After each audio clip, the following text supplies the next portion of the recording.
Brought to you by the EveryDollar app. Start budgeting for free today.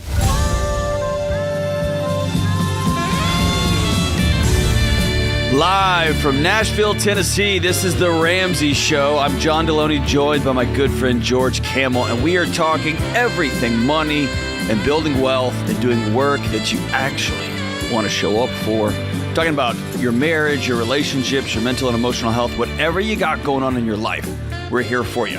888-825-5225. That's 888-825-5225. We're taking your calls live. There's no net. It's just you and me and George and millions of our closest friends. When you put it that way, John, it is a little frightening. Nah. We have Kelly Daniel producing today, so I think we're in good hands. I know Grandpa is out of the building and Fun Aunt is here. That's awesome. Very cool. All right, let's go out to San Diego, California, and talk to Alexander. Not the great, just regular Alexander. What's up, dude? Hey, how's it going, gentlemen? Good. What's up, man? Today. Yeah, so currently on a military training exercise, and I'm just going over like my finances and stuff like that, and I came across the baby steps and just really revamped my whole envisioning about my finances, trying to get my life back on track. I'm 30 years old, married to an amazing wife, and my question is just trying to handle unity and transparency in the household when it comes to finances and trying to get on the same page. Yeah, that's basically my question. So do me a quick favor, talk directly into that microphone. So you're telling me you found the baby steps, you stumbled on us on one of the internet's channels, and it's ringing a bell with you, and you want to know how you can be more transparent and united with your wife when it comes to money conversations. Is that right? Yes, sir. Okay. Where are you not transparent, and where are you not feel united when it comes to your money? So I feel like we're on the same page. We go over our finances. We talk about how we want to change, and we're both on the same page. It's just the fact that when it comes to holding each other accountable and going over finances, if one of us expends too much money on certain things, my wife, for example, I would confront her about it, and then she would make the statement of she works and that she wants to be treated like a child. But I want us to just be on the same page and worry about the future rather than, the now moment. And I'm trying to get us out of debt. And I just feel like we're not on the same page. I was wondering, are there methods kind of be like, hey, babe, I'm thinking about the future. Yeah, there are. Here's a personal question. Do you treat her like a child? Mm-hmm. Only when it comes to things I'm passionate about. There you go. I just feel like so her accusations to you are right. My guess is you come at her, you'll have a mission, you have a plan, you've got a military brain, and you know how to succeed in this operation. It's black and white. Do this, and if you don't, you didn't do this. You failed. Right. We failed the mission. There we go. And for her, she's like, let's just go ahead and get guacamole while we're out. And you see that as mission failure. And she's like, dude, what are you doing? Right? So you're not going to like my answer. I can make up something, or I can just tell you the straight up truth. Which one you want? You can tell me the straight up truth. Oh, dang it. I was so excited for the alternative. You can make up something and then tell me the truth. How about that? All right, I'll just go straight with the truth. All right. I'm going to over-gender this, and that's not fair because it's not applicable to everybody. It just tends to be the way we hear this on the show. And you are this to a T, and that's not a bad thing. It just an is. This money situation, this getting out of debt, this building wealth as a family, it's got a plan.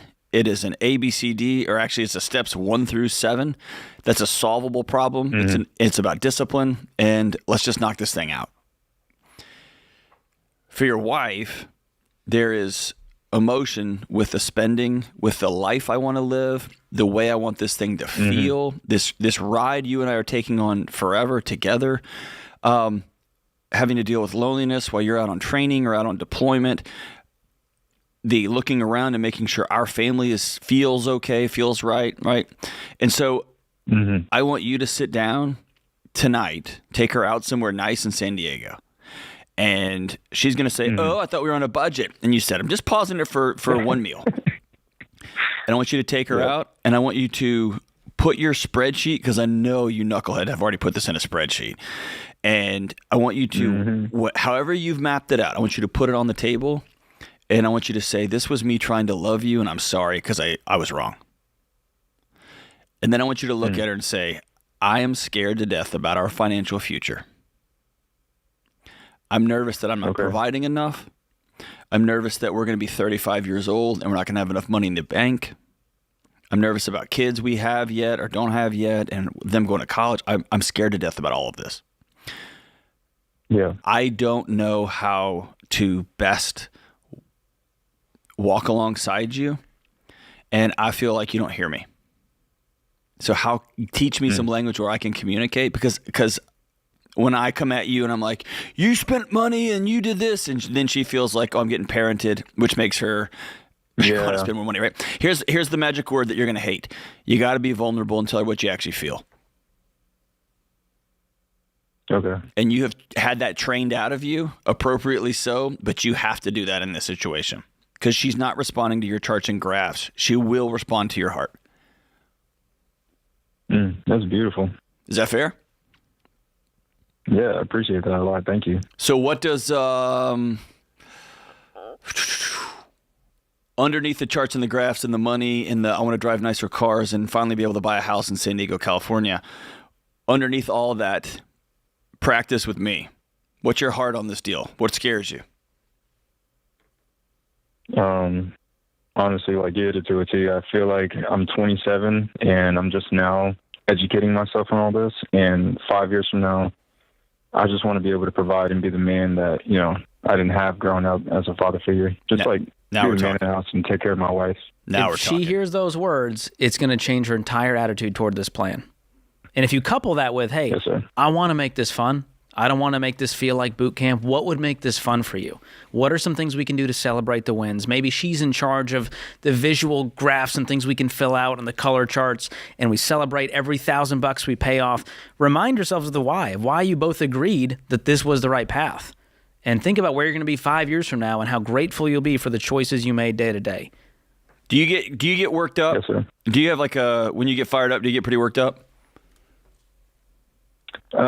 I never stress out. Okay. You mean by that? No. I mean, I'll just say it this way because we're getting up against the clock. Oh, like passionate? I don't yell and I don't scream. That's just not how I roll. But George will tell you, my wife will tell you, when I get fired up about something, you can feel the nuclear reactor in my chest. You can feel it. Yeah. And the words in my house that changed everything was when I told my wife, I want us to find peace in this home. I want this to be a place that both of us can't wait to get back to. After a trip, after work, after whatever. What must be true for us to want to come back here? And for me, for my wife, both of us, thankfully, it was not owing anybody anything. I'm not bringing any extra baggage through the front door every day when I get there. And so it might be, I want to get out of debt. Cool. Why? Dude, because I want to come home and laugh. I want to come home and hug. I want to come home and decide, are we making out tonight or are we going to the movies tonight? Like, are we doing both? Like, we get to decide that. Not coming home as a ball of stress. Talk to your wife from your heart, not from your spreadsheet. And say the magic words, I was wrong. I love you.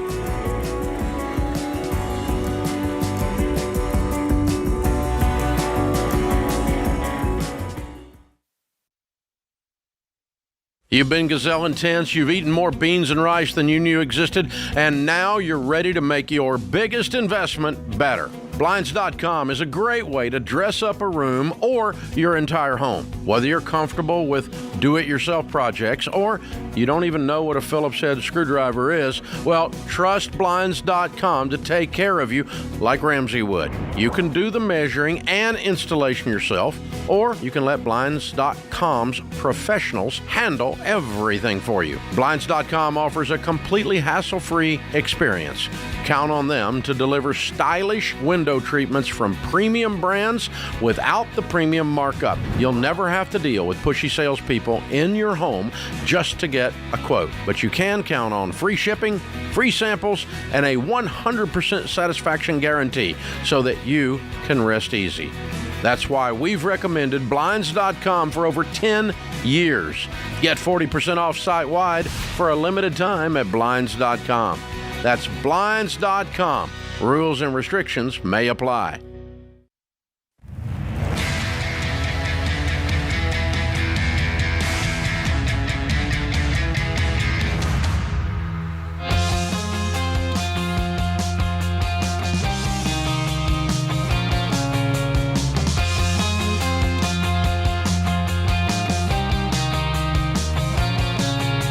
Welcome back to the Ramsey Show. I'm John Delony, joined by George Kamel. And I want you to stop what you're doing because I'm about to ruin the image and the style that you're used to. I remember that song.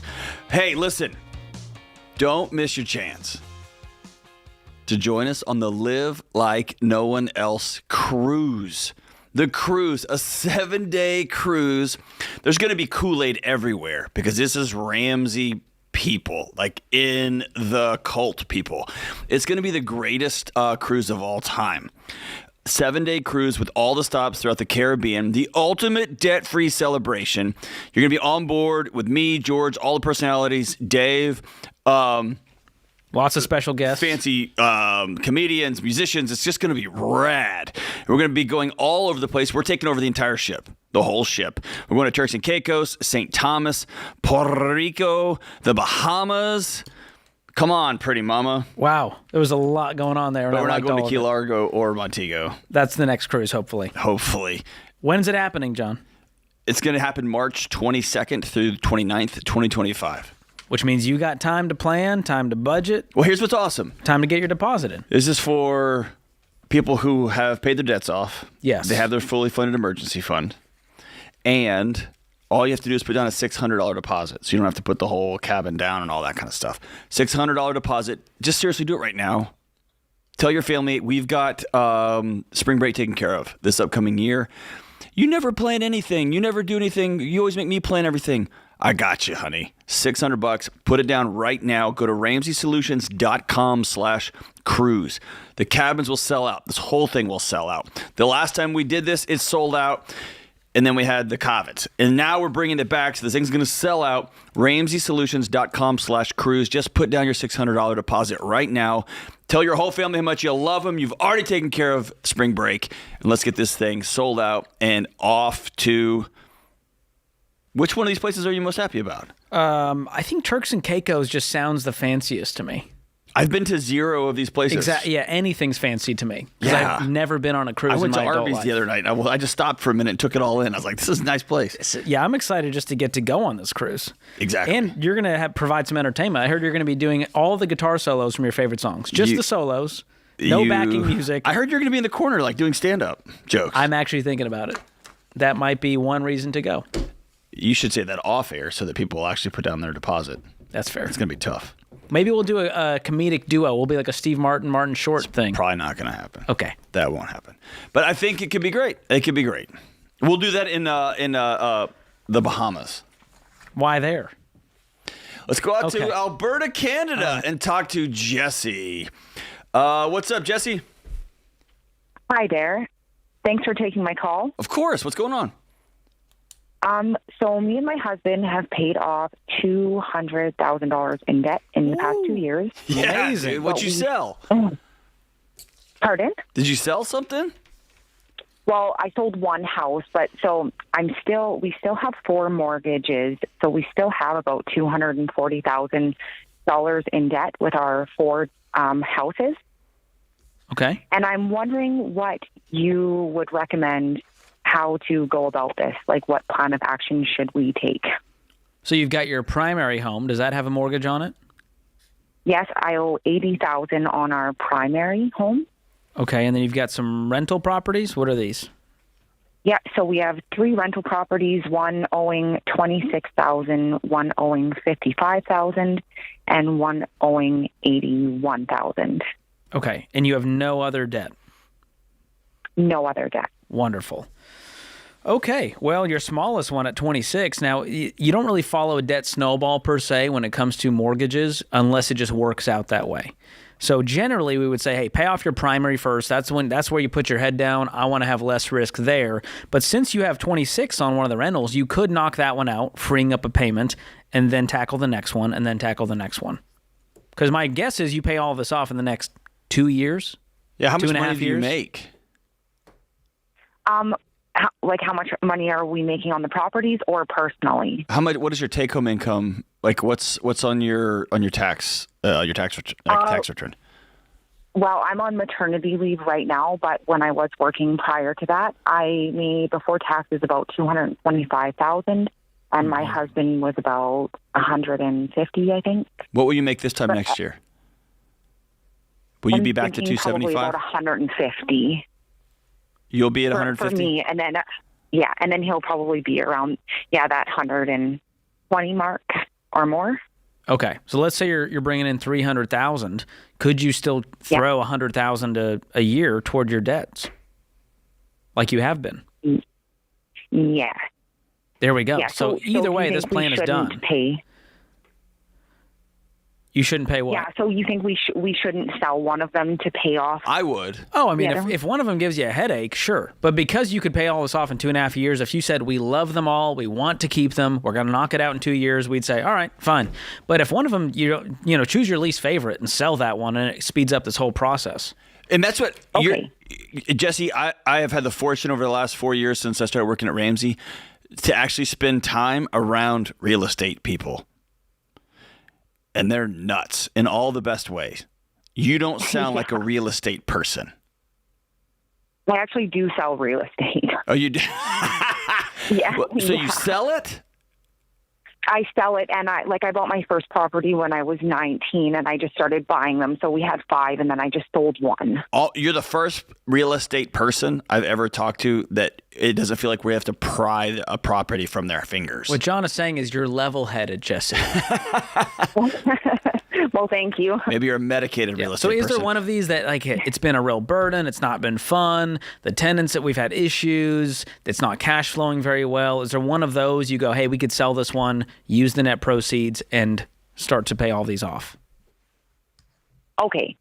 And then maybe invest in something bigger is what we're hoping, because we're thinking maybe if we sell one, we'll get into more of the Ramsey mindset. Well, let's and then pause. We'll be able to let's knock out all of the let's knock out all of the debt first, and then from there on out, we're going to attempt to pay cash. Yes. Because think about all of those properties cash flowing with zero debt attached to them. How quickly could you stack up, along with your amazing income? How quickly could you stack up $300,000, $400,000? A few years.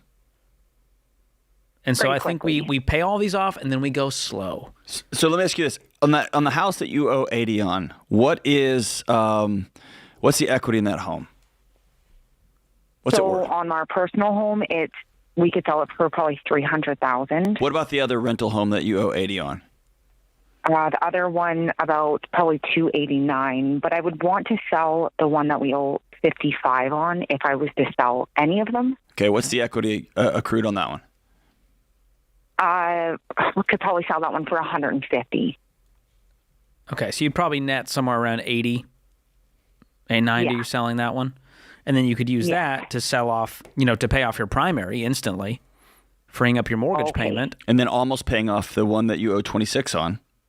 And with given your take home income, you would pay that 26 off that month too.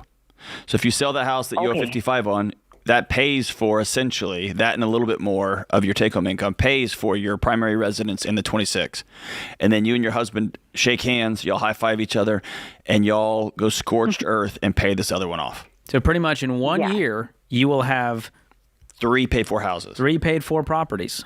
One of those, one you live in. That's a great feeling and a lot of cash flow on top of your incomes going up in the future. So that's where I tell you, pay cash in the future, reduce your risk, increase your peace, go slow. You're doing amazing. Awesome. Well, thank you so much. Absolutely. You got it. All right, George. God bless Canada. I was wrong on that one. Why were you wrong? She just didn't sound like a real estate person. That is fair. Usually they're a little bit more, they're defensive and starry-eyed about why they should keep everything and get more. And right. she was saying, I want to reduce. She asked the question, should I sell one? I just have never heard a real estate people never want to let go. No. I've heard Dave talk about selling 2 or 3 of his children before he would sell his homes. He does love his real estate. Yeah, he does. Hey, 888-825-5225. This is The Ramsey Show. Money, work, relationships, your mental and emotional health. We're taking calls. Give us a shout. We'll be right back.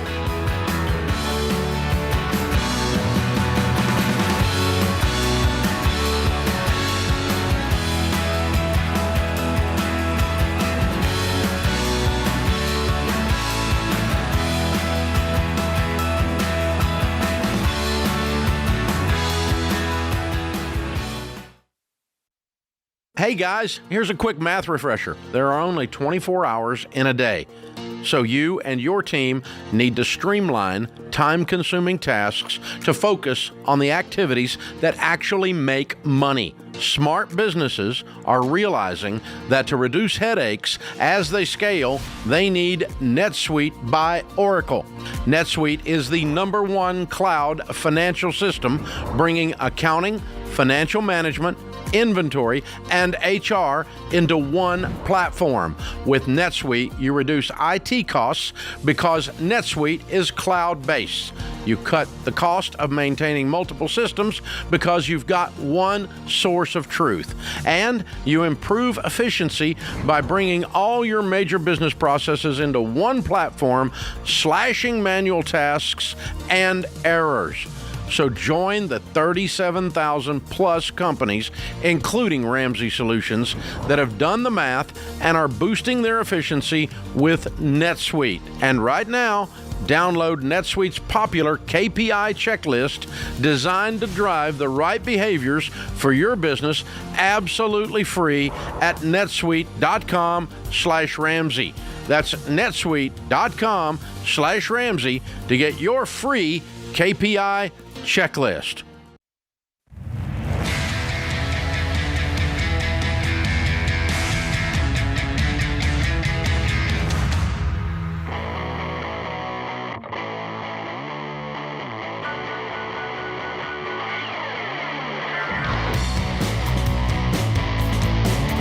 This is The Ramsey Show, 888-825-5225. I'm John Delony, joined by George Kamel.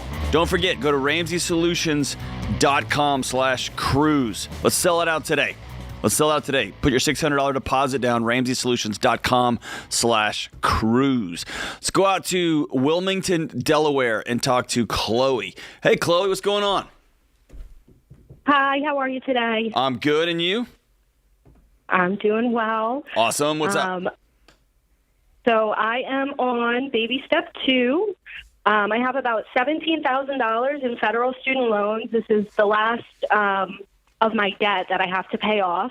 And in October, I'll be eligible for my works loan repayment program.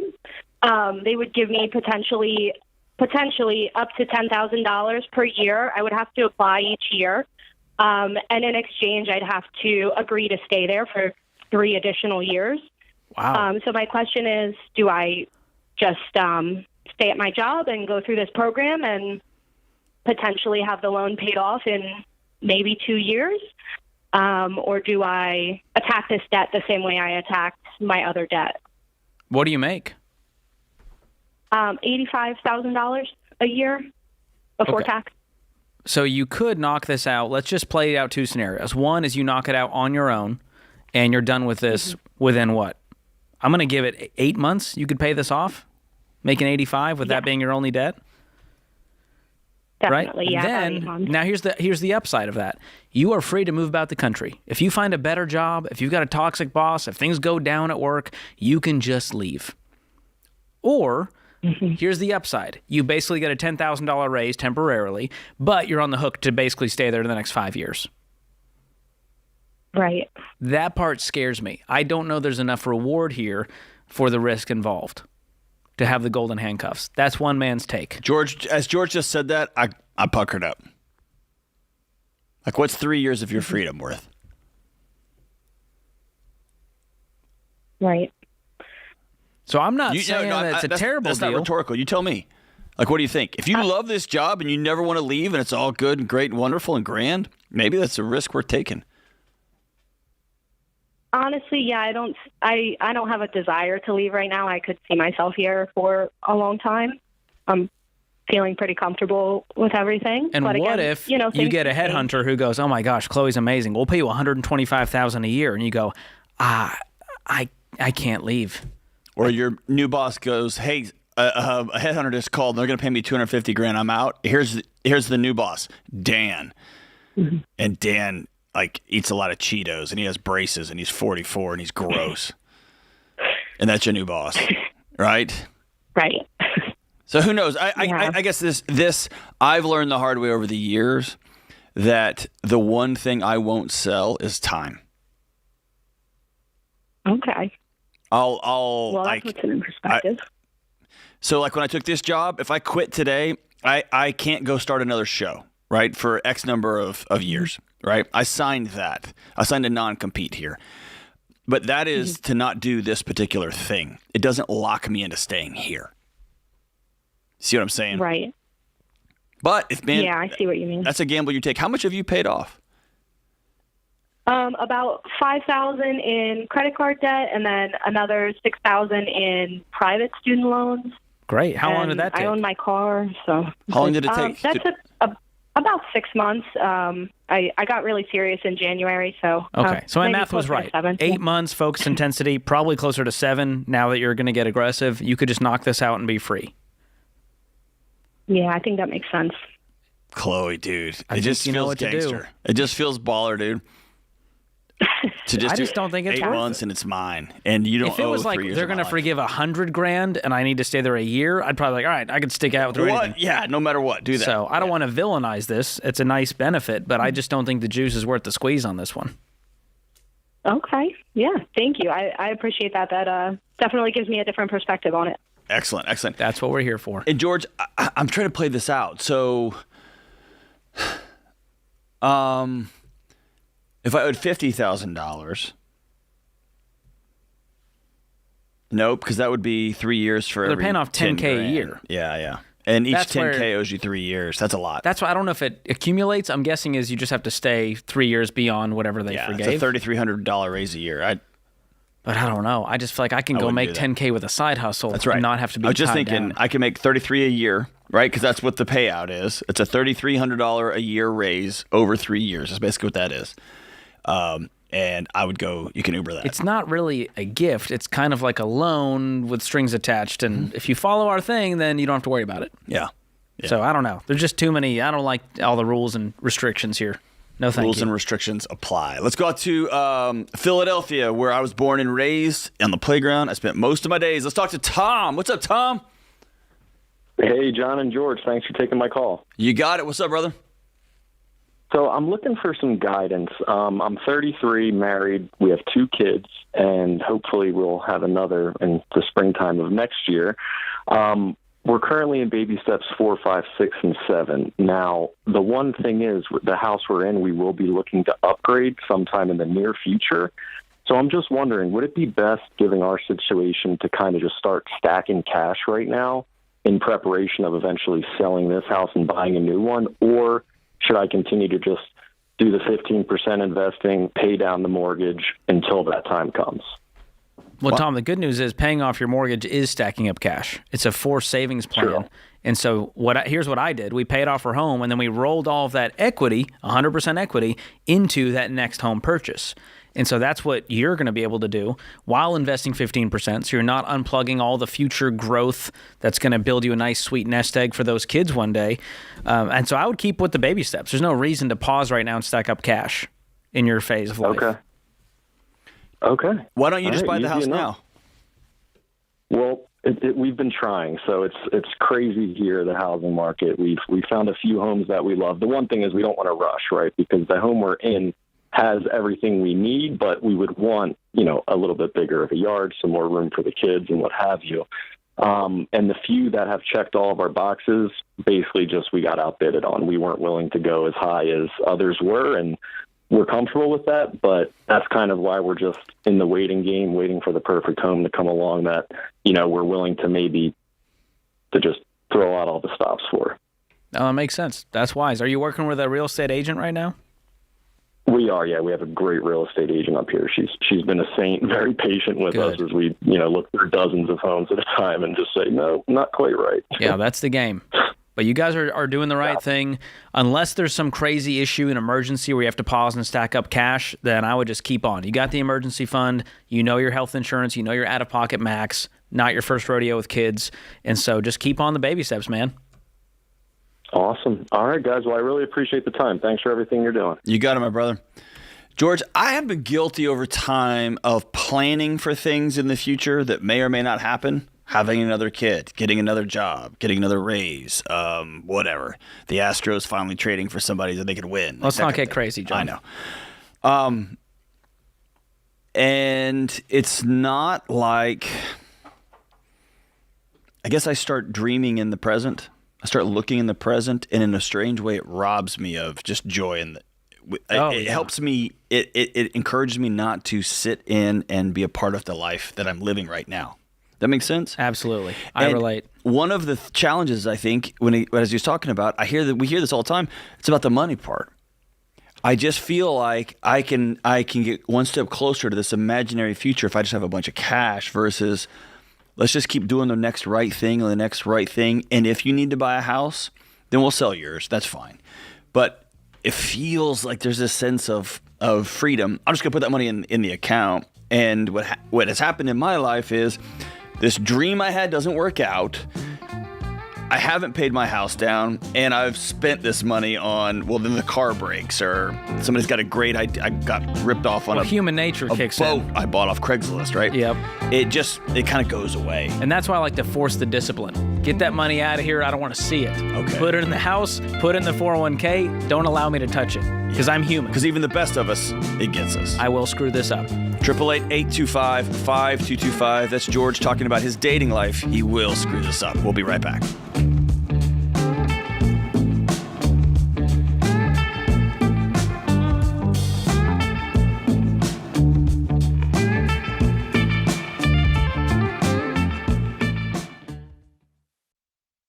Hey guys, it's Churchill Cruise here to tell you about a faith-based alternative to health insurance that can make healthcare more affordable. Christian Healthcare Ministries. CHM allows members to share each other's healthcare costs, and it's as easy as 1, 2, 3. Step 1, choose the healthcare provider you want. Step 2, submit your eligible bills. And Step 3, get reimbursed. CHM members take care of your eligible medical bills. With no networks and the freedom to choose your healthcare provider, CHM is the best option for Christians who want to take care of their families and help other believers. Find out more at chministries.org/budget.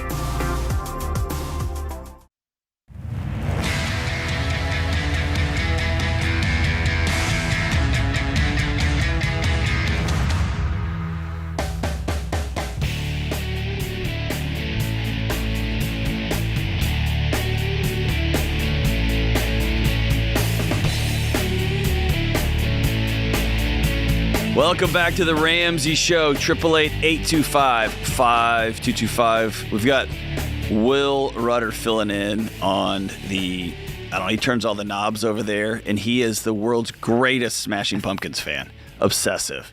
Can't stop listening to them. He thinks Billy Corgan is the greatest singer that's ever lived, and so he is in counseling. He's working through it, but that's his thing. Hey, listen, if you're like me, you're like George, you're like our families, you look around and we're in an election season. There's all these concerns about the future, all these concerns about politics, about policies, about the national debt, all these frustrating, scary things. And the temptation is to always point your finger and say, this guy will help us, or this guy's going to ruin it, or she's going to save us, or this guy. And what we've said at Ramsey for 30 years, what we'll continue to say is spend your energy on things you can control and spend your energy on things in your home. And it's frustrating when you are working really hard to pay off debt and you're looking around and you know your neighbors don't make enough money to pay cash for those cars they just pulled up in and the renovations that are happening. and you're worried about what happens to all of us when people default, when they get scared about their economy and all that. And you also don't want to go knock on their door and be like, hey, you ever hear of Dave Ramsey? You don't do that. We get that. One way you can help out your neighbors, your community, you can help out this country is something as simple and as no cost as liking or subscribing to the show. Just hit the subscribe button, the like button, leave a 5-star review. It kicks it up into the algorithms of your neighbors, of your friends, some of you of your families, and it just begins to populate their feeds with positive information, a new way to think about money, a new way to think about taking control of the family inside your home and stopping all of this finger pointing and yelling and screaming at people who live on the East Coast or the West Coast or wherever else. Taking back control of your home, your neighborhoods, that can be as simple as hitting the subscribe button. So it means the world to us, but more importantly, it means the world to your neighbors and to your friends.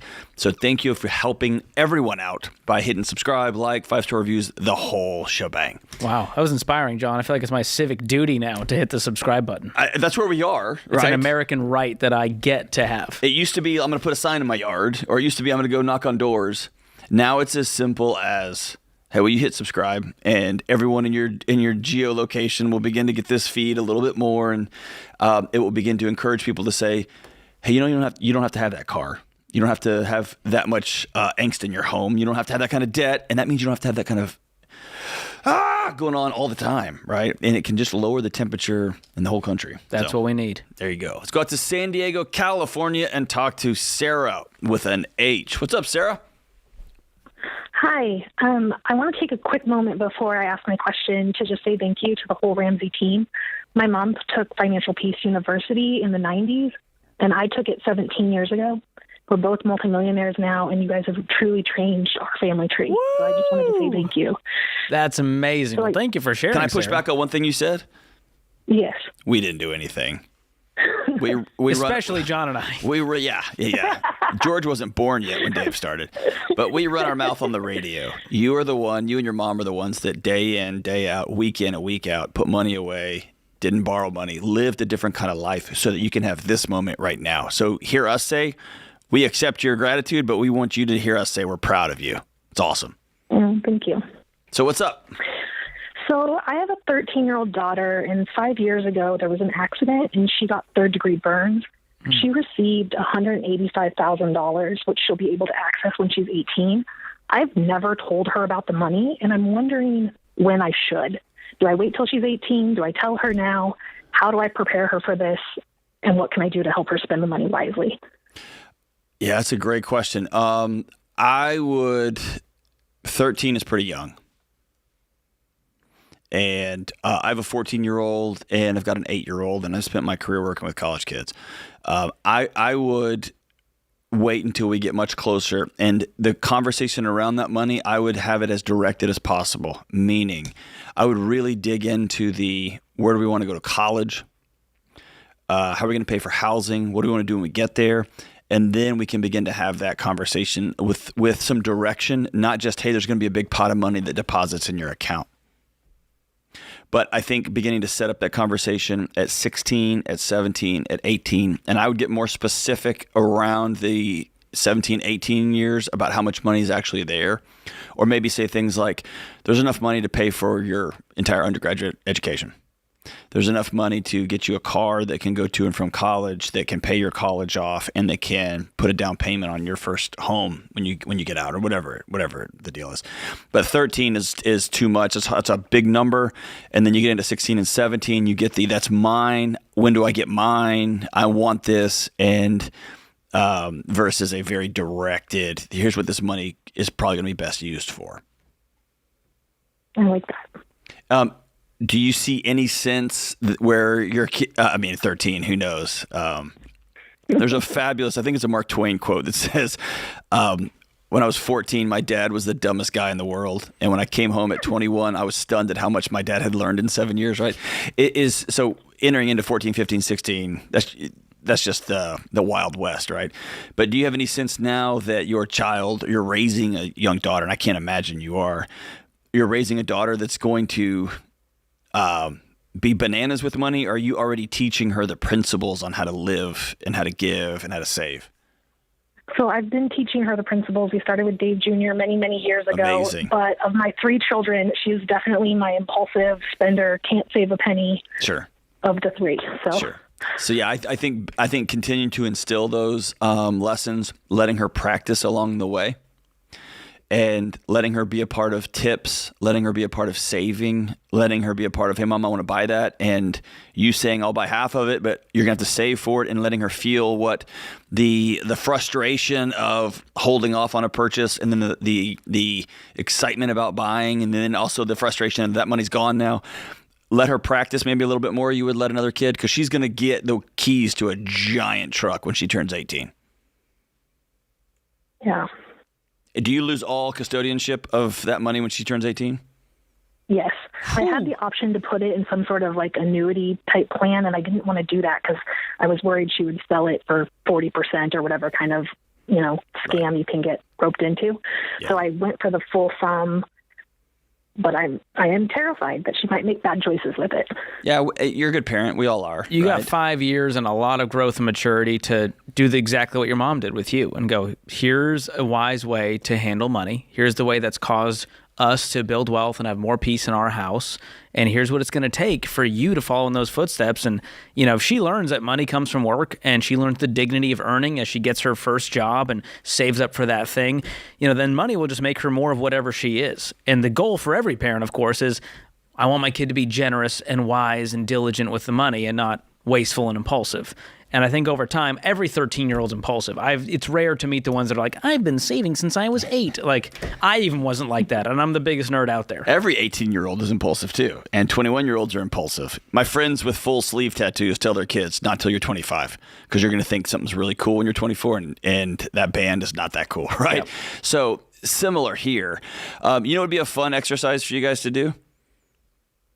I think something I started with my son a while ago, and I know it's hard if you've got multiple kids because it can just spread you pretty thin. But my son and I started going to breakfast every week, once a week. And my daughter's included in this now, so I sometimes have to alternate weeks, but I'm spending some one-on-one time with each kid. I think it would be fun for you to begin scenarios 5 years out. All right, so here's scenario for this breakfast this morning. What would you do if you got $500? And in a weird way, you're attaching connection to mom, love and compassion to mom, time alone with mom, which is the most precious currency a parent and a child has, with some actual learning lessons, right? And those lessons can get more vivid and more real. When your daughter turns 17, what would happen if money fell from the sky and said they're going to pay for your entire college? Wow, like what would you do? How would you spend it? And then at some point you're going to say, here's a whole bunch of money. John, here's a fun fact. From 18 to 60, if you just park that money, 185 grand, turns into $12 million. You didn't add a penny. That's mind-blowing. That might change your mind about what to do with this money. That's also Greek to an 18-year-old. We'll be right back.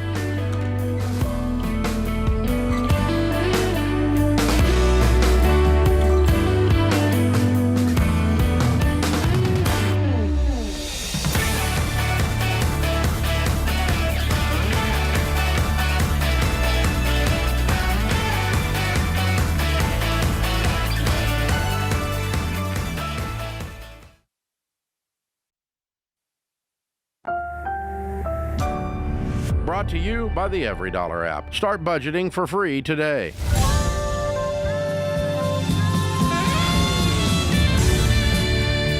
Live from Nashville, Tennessee, this is The Ramsey Show. I'm John Delony, joined by George Kamel. We're taking your money, your work, your relationships, your emotional and psychological health calls from all over planet Earth. 888-825-5225. It's 888-825-5225. We have a packed lobby out there. Everybody wave. Good to see everybody. And they have driven down here to actually Franklin, Tennessee, just south of Nashville, a little bit, suburb. And it's an awesome little community. And I'm glad to be here. George, how we doing, man? I'm doing great. When you opened the show, you said, we're taking your money, and there was a long pause. And I thought, this might be a different show. Yeah. Because it's a free call and a free show so far. I'm actually after 30 plus happy years to take your money. Okay. You can Venmo it. I stand corrected. At George Kamel. Or at... I can't wait to see how many of those actually come through. And then I have to return them and go, I can't take your money. This feels weird now. Oh, I'm happy to. I'm happy to. Let's go right down the street to Michael, right here in Nashville, Tennessee. What's up, Michael? How we doing, man? Hey, how's it going, gentlemen? Good. What's up? So I got a doozy one for y'all. Ooh, I like this. Bring it. So a couple weeks ago, my mother called me, or she actually flew out from California to Nashville to come see me in person. She said that the family friend who she's known for a long time passed away. And this individual left my mother and myself in his will. And according to the lawyer who's handling the estate, it's worth between $10 and $14 million. Ooh. Wow. I think I know where this is going. What's special about this neighbor? Well, now in the will, he's designated me as his son. Okay. That's a dead giveaway. Yeah.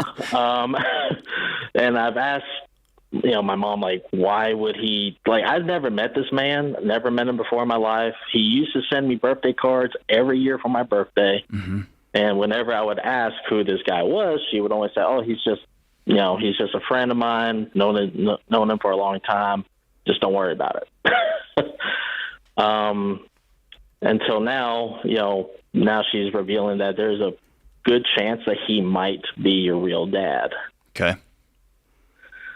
So dealing with all that and then having to deal with the funeral arrangements, because since I was technically the next of kin, I had to be the one to start the process. And it's just been a wild week and a half, 2 weeks for me. Hey, hold on a second. Sit with me for a second in that. I'm sorry? Exhale for a second. Are you married? No, not married, don't have kids. Okay. How old are you? 31. Okay. So I need you to metabolize what I'm about to say. Every single part of your life is different now than it was this time last week. Okay?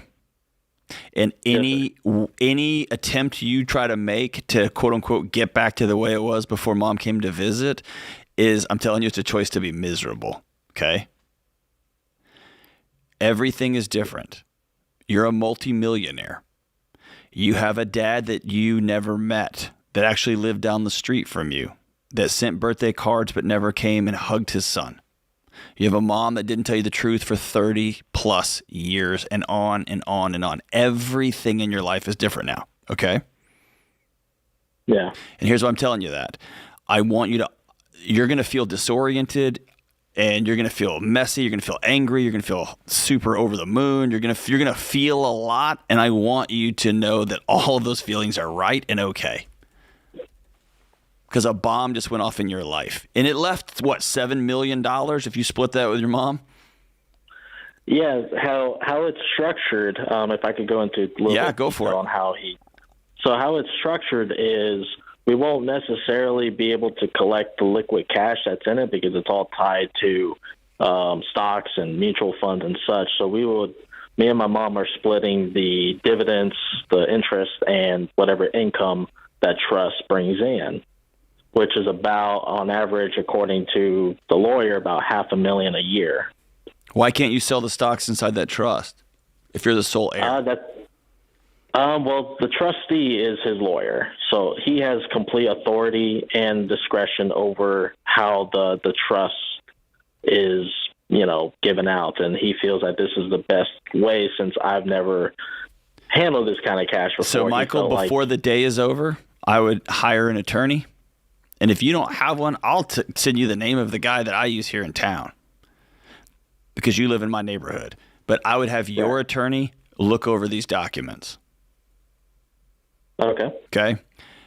If you have been named the sole heir, you need to have somebody that is representing you in this, not this trust of somebody who was dishonest enough to not come out and tell you that they're your father for 30 years. not your mom who did not tell you the truth for 30 years. Okay? Okay. I would have somebody else who is working for you that you are paying look over these documents, okay? Yeah. And so let's say it's all right, it's all good, and you're getting a $500,000 disbursement every year, splitting it with your mom, so you get $250,000 every year that you didn't know was coming. Correct. Okay. So, and further into how it's structured, when she passes on, I will be inheriting that half of the income. And when I turn 60 years old, the trust will close, and then I will be essentially handed a check of whatever the principal is in that trust. Okay. Okay. Well, here's the deal, Michael. It's hard to give you in a minute to tell you exactly what to do with all of this, but here's the team you need to build around you. Like John said, you need a good attorney.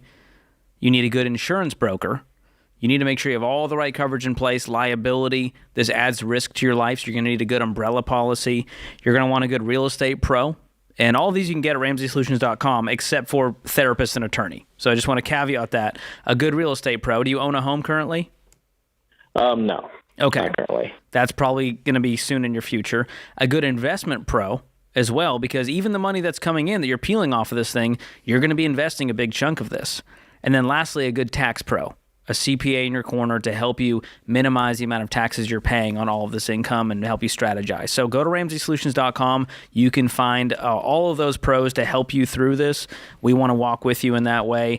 And man, I mean, you're going to have to just go slow. And so the first thing I would do is nothing.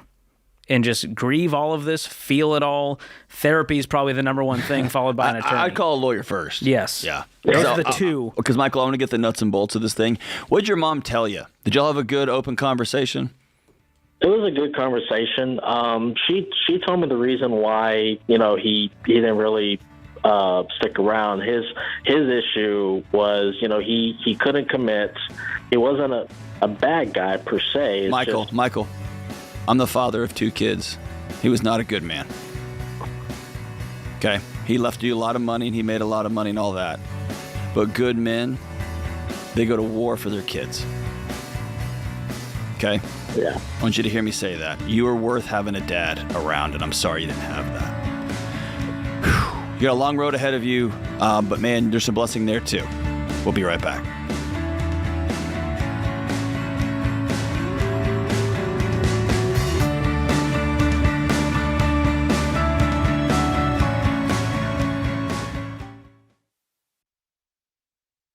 Statistics show that half of Americans don't have enough life insurance, or they don't have any at all. I don't understand this, John. Why don't people want to take care of their family? They think they're going to die or something? Well, I used to be one of those guys. I didn't even think about it. And one of my buddies said, hey, the only reason to not have life insurance is if you hate your wife and kids. And I immediately went and got term life insurance. That's a gut punch. And, you're telling me, and for decades, Dave, I've sat across people who've lost a spouse. They've lost somebody important to them. Me too. They don't know what to do next. Me too. I mean, you're going to have a crisis here.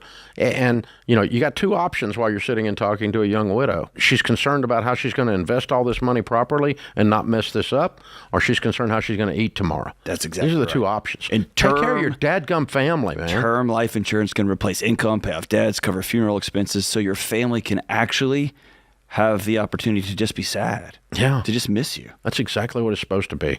It's saying I love you to your family. Term life insurance. Jeff Zander and the team at Zander Insurance makes it easy and affordable. I've used them personally for 25 years. They're the only people I trust. Go to Zander.com or call 800-356-4282.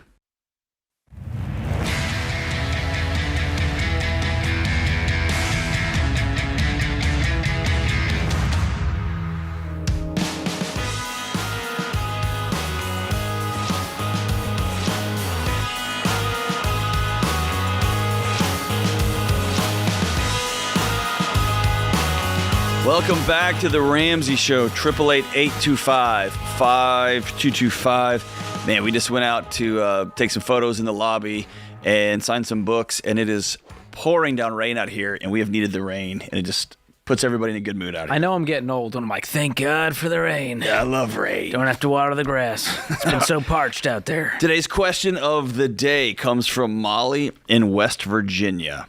She says, I believe my father-in-law has been tricked into a marriage by a younger woman. His wife passed away a year ago, and the new wife took advantage of his loneliness. My husband doesn't seem to see what I see. How can I let go and not be bothered by the fact that she's using him? I don't want to be fake and pretend everything's great when I see a lot of issues.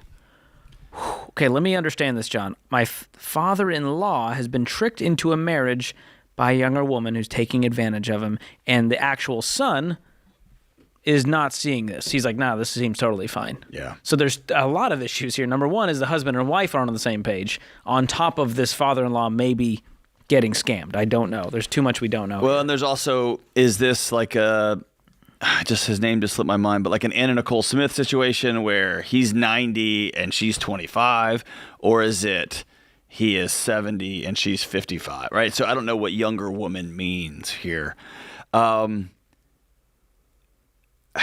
So she needs to address this with her husband. I don't know that she needs to be involved as much. Does the son need to talk to dad? No, I mean, if dad is, I think what needs to happen here is Molly needs to call this new woman and take her to lunch and get to know her. Because right now, Molly's creating stories in her mind, and then her body's responding to those stories. She's acting upon those stories. She's getting enraged by those stories, and she doesn't even know if those are true. And so I am going to sit down and have lunch, and I'm going to make it a regular practice. You're in my family. I'm going to get to know you now. And then, not when they're stories, but when I have data, when I've got confirmation of, oh, this person's kind of wonderful, or, oh, this person's gnarly, right? Then we can begin to make alternative like decisions on what we're going to do. And by the way, I have had times over the last quarter century when I've been with my wife when she has said, we need to go right now. And I'm like, no, we don't. We're fine. Every time I've ignored her. She's right. I've been wrong. Every time. So sometimes husband doesn't seem to see, like, oh, way to go, dad, right? Like, mom was sick for a long time. She passed away. I want dad to be happy. He met this beautiful young woman, and he may just be totally blind. Yeah, the operative word here has been tricked into a marriage. I don't know how you trick someone because they have to sign something and say, I agree to this marriage. Like, I feel like I tricked my wife into the marriage, but that's for different reasons. Correct. But this one feels like she's saying... I think her exact words were, George tricked me, right? I think she gave in. I was relentless, persnickety even.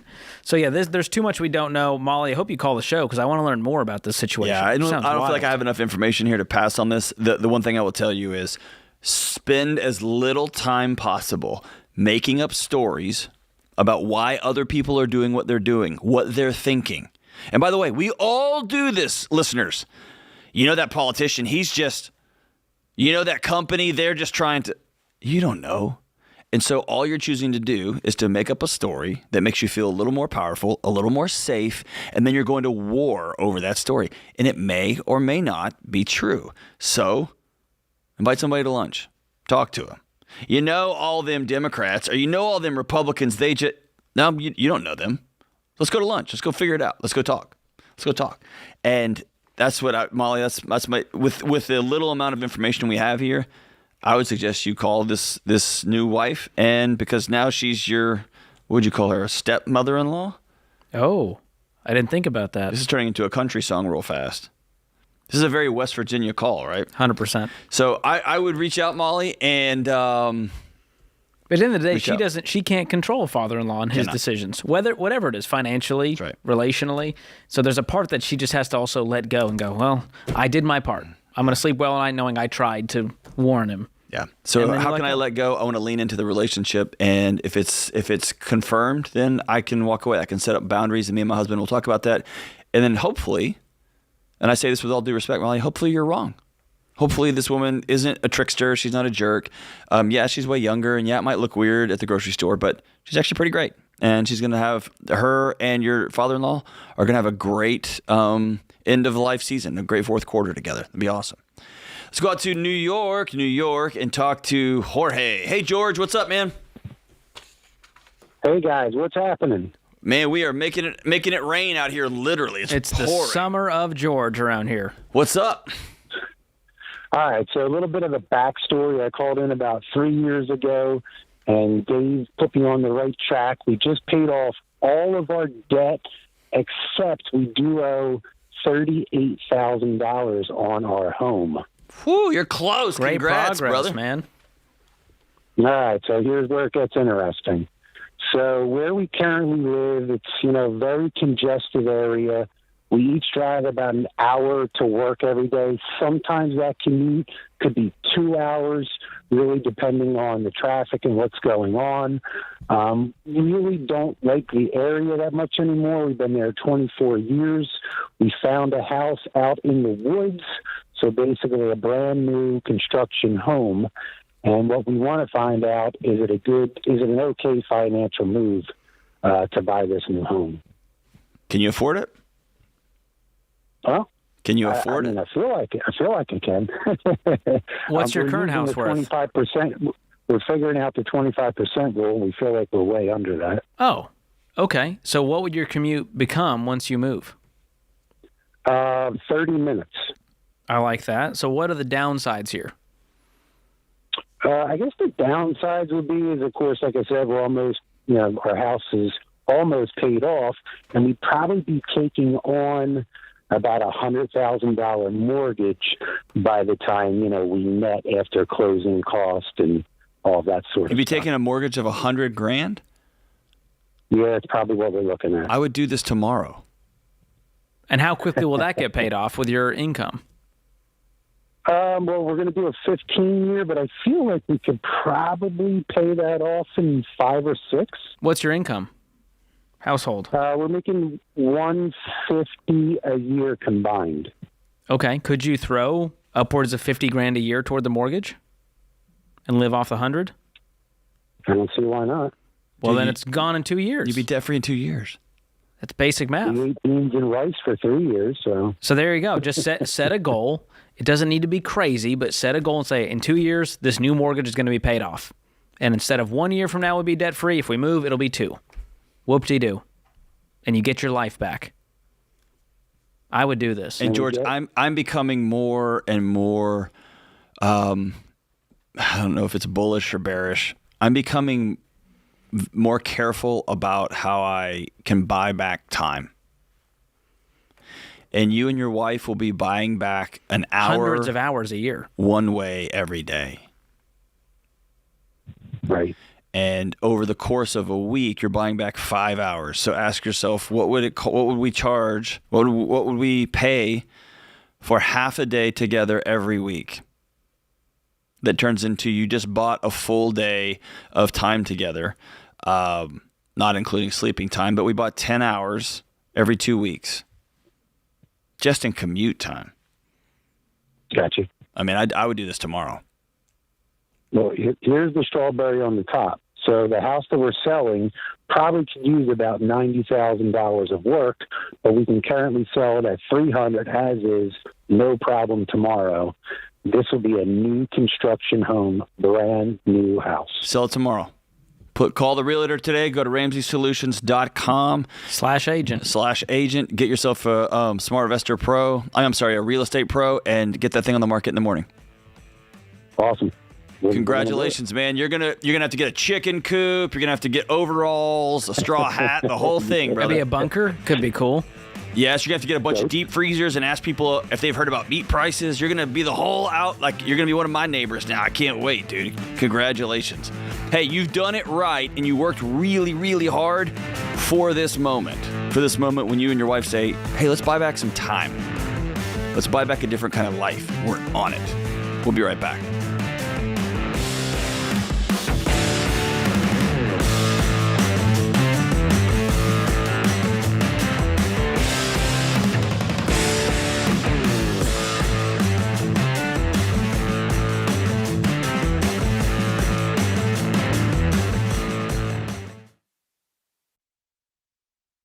You know, it doesn't take a degree in statistics to realize that this one stinks. 93% of undergraduate private student loans are co-signed. So when you're delinquent and drowning in private student loan debt, mom or dad or Uncle Joe is stuck in that financial stress along with you. But there is a way out.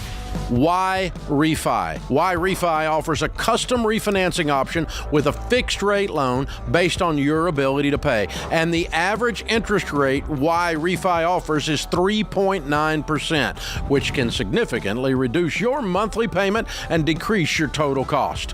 Why Refi refinances your defaulted private student loans that other places won't touch. And I trust them to help you get out of debt. So don't be another statistic in the student loan swamp. Contact Why Refi at 844-2-RAMSEY or go to whyrefi.com/Ramsey. That's 844-2-RAMSEY or the letter Y, then REFY.com/Ramsey.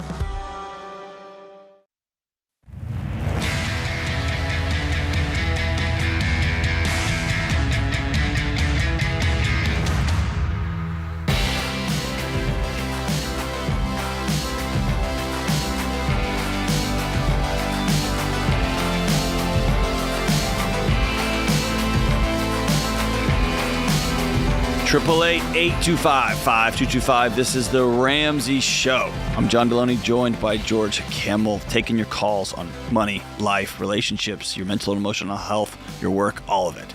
Let's go out to Chi-Town, Chicago, Illinois, and talk to Ryan. What's up, Ryan? How you doing, gentlemen? I'm good, man. What's up? I've got a couple questions. Getting married in a month. All right. We're looking to buy a house, hopefully this week. I'm just wondering if we're making the right moves here.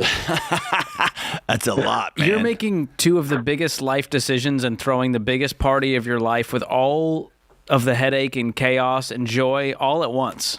Why is the house so urgent? We are currently staying with a friend, per se, kind of living. I sold my house about a year ago, so we've been living with them ever since. Why can't you rent a place?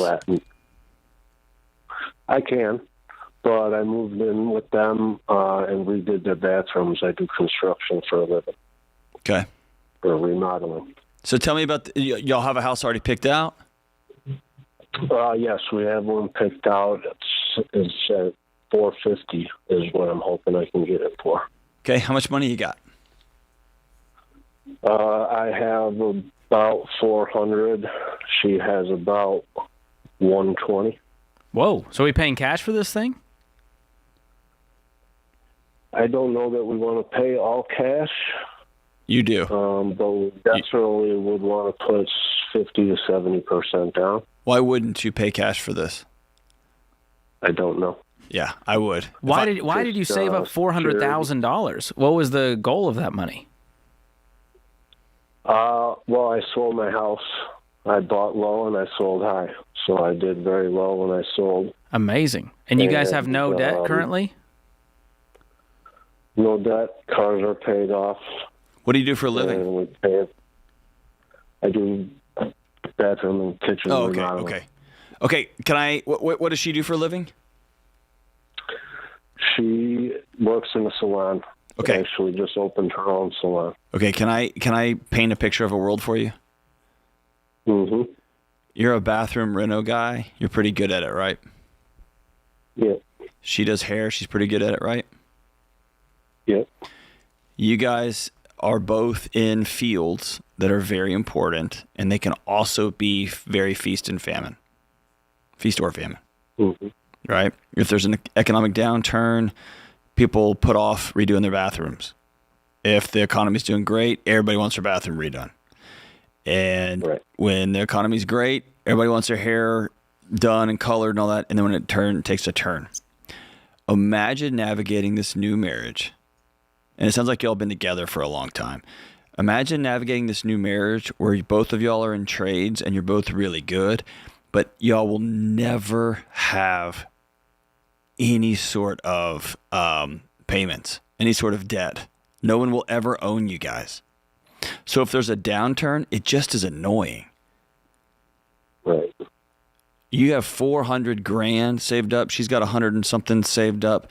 y'all could pay cash for this house and still have 75 to 100 grand in cash in the high yield savings account. Bro, I wouldn't think twice about this. Think about it this way, Ryan. If you were sitting in a paid for, we're ready to pull the trigger. That's for sure. I just don't know that we want. I mean, well, I think it hurts to let go of that money. Smarter move to do with the money. Okay, let me put it this way: if you hate having a paid for house, come Christmas, you hate not having a house payment. Like you and your wife are like, man, our new marriage is great, our jobs are going great, but you know what would make this house even better? A house payment. Then you can go take out a HELOC on your house. Right. And you can say, John and George are idiots. They're wrong. We love I don't mind those. Getting together getting together every month to make a house payment.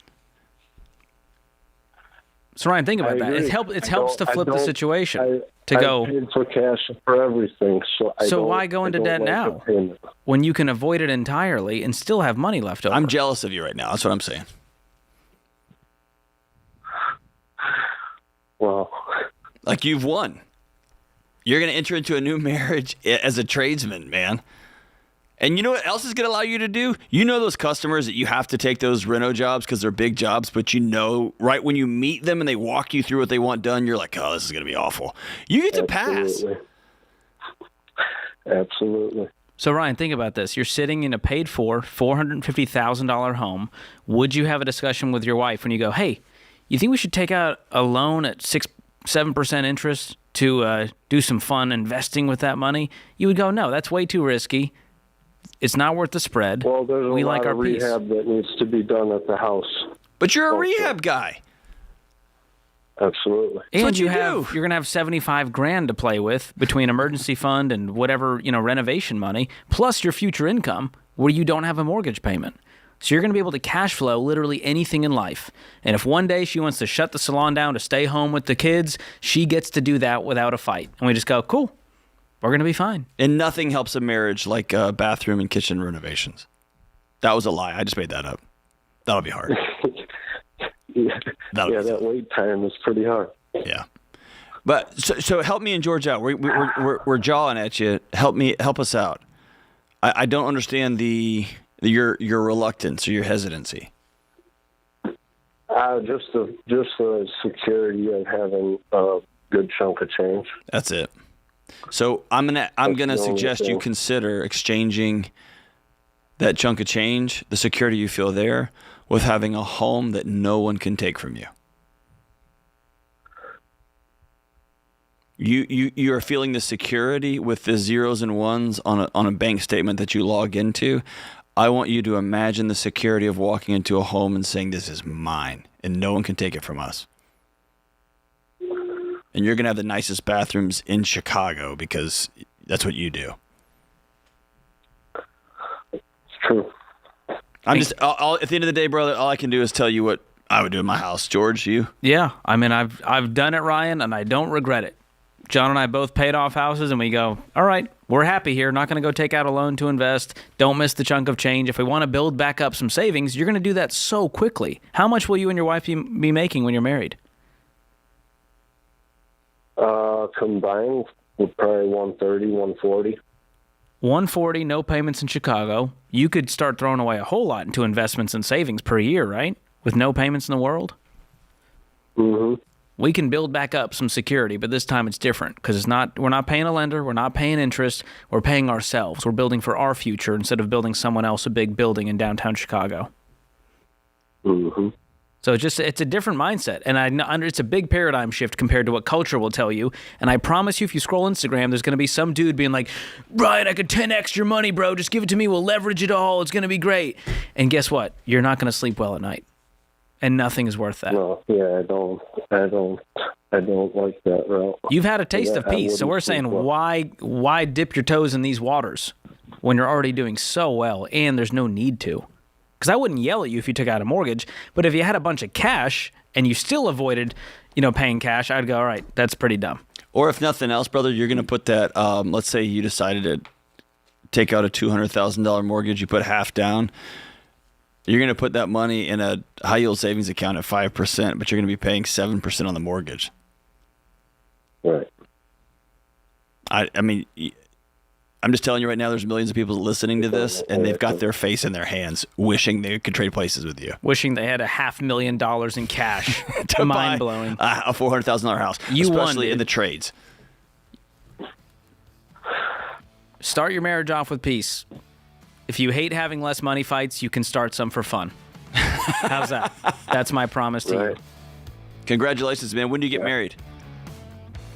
Next month. I love it. We're going to send you Financial Peace University as a wedding gift from John and I, and you don't even have to send us cake in the mail or anything. We're also going to send you 1 year of Every Dollar, the best budgeting app on the planet, so you and your wife can budget your debt-free life. And y'all can decide how fun it is to spend money. And like George said, if y'all just want to start some fights, y'all can do that too. This is The Ramsey Show. We'll be right back.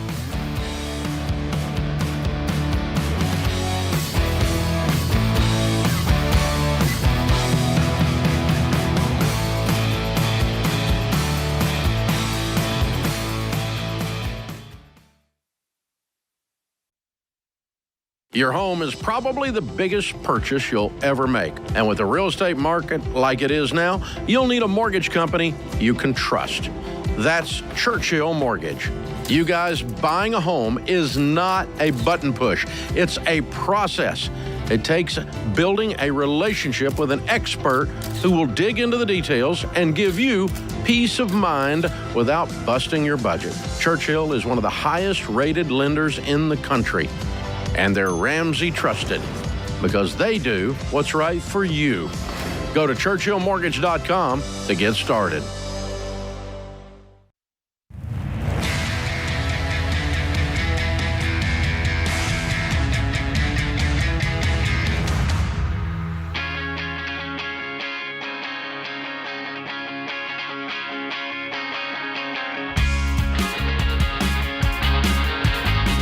Welcome back to The Ramsey Show, 888-825-5225.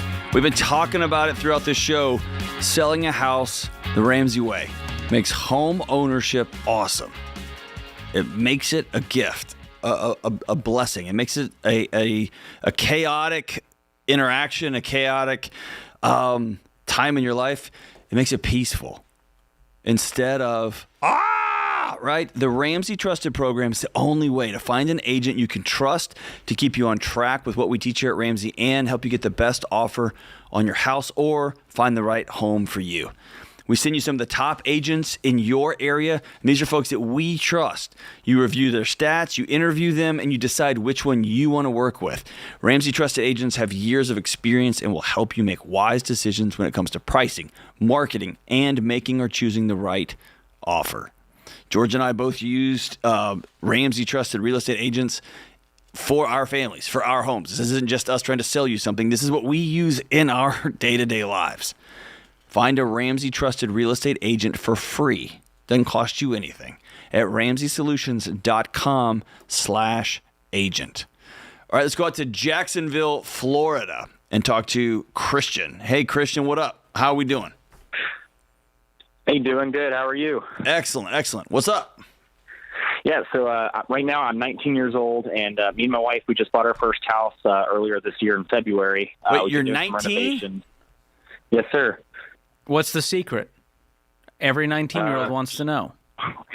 Work hard, I guess. I started when I was 14, so. But you're married too? I was still trying to find someone to go to a Chinese buffet with me when I was 19. That may have been your problem, John. That's probably not the most romantic. As I said it, I thought that was the issue. Okay, so you're married, 19, you're a homeowner now. All right, you're way ahead of me and George, but how can we help? Well, in 2 years from now, I have the opportunity. The company I work for is wanting to open a new branch. They're going to give me a branch ownership role. And so I'll be a branch owner in Orlando. So I'll be moving about 2.5, 3 hours away from where I currently live. And I'm wondering if we should sell that house that we just bought in February, or if it's smart for us to rent it out and purchase another home in Orlando. Love it. Okay, here's my answer, and I'll give you the backstory behind it. I would sell the home and take all the equity you have and roll it into that next home. And the reason is if you lived in Jacksonville and you and your wife sat down and said, hey, what do we want to do with our financial future? You wouldn't go, hey, what if we bought a rental property in Orlando? That could be fun. You wouldn't do that. And so the only reason you're hanging on to it is, to try to kind of become like a real estate mogul. But now you got a headache 3 hours away to deal with when there's an issue. And so we don't like the long distance landlord. 3 hours is too much. All of Dave Ramsey's real estate, hundreds of properties, he can drive around in about an hour and hit them all.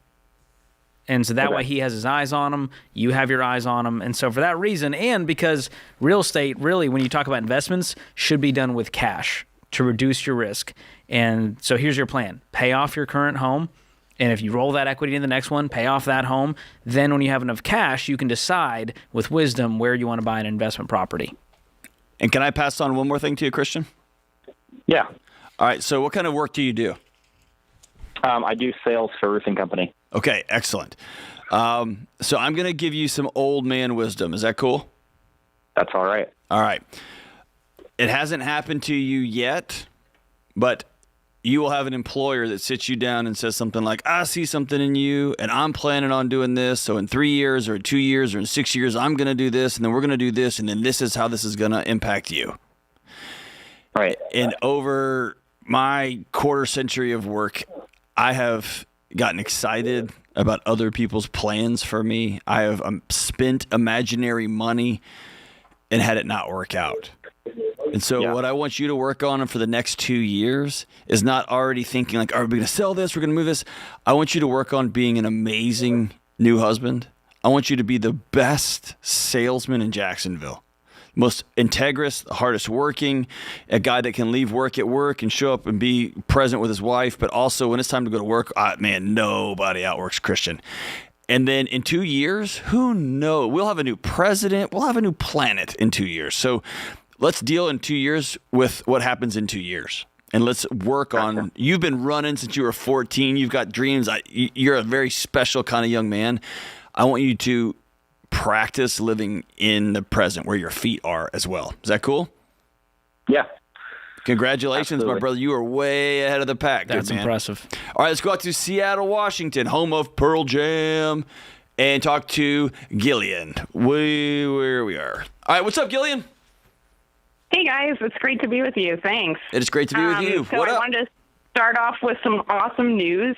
My husband and I just spent the last 2 years putting me through school completely debt-free. So I just graduated last month. I worked full-time the entire first year of the program. It was brutal, like 13-hour days, but we paid off about $20,000 of payments to the school just straight in cash. Oh, my gosh. So I start my new job next week. Hey, hold on. Hey, Gillian? Yeah. The things you're saying can't be true because we hear them all the time. You can't go to school debt-free. And which trust fund did you pay for this out of, you can't Gillian? pay things with cash, and you can't work and go to college at the same time.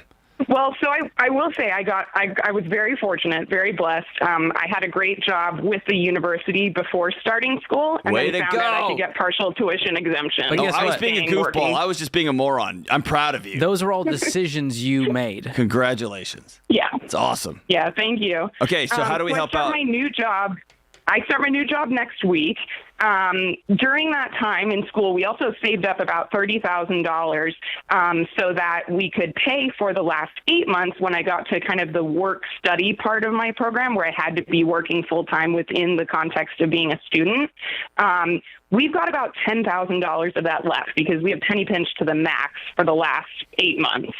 And we've got about $7,000 in car debt. I think I know that the plan would be to pay off the car debt with that leftover money, but I'll admit that $10,000 makes me feel very safe, and it's exactly the amount of our fully funded emergency fund. Should we pay off that car?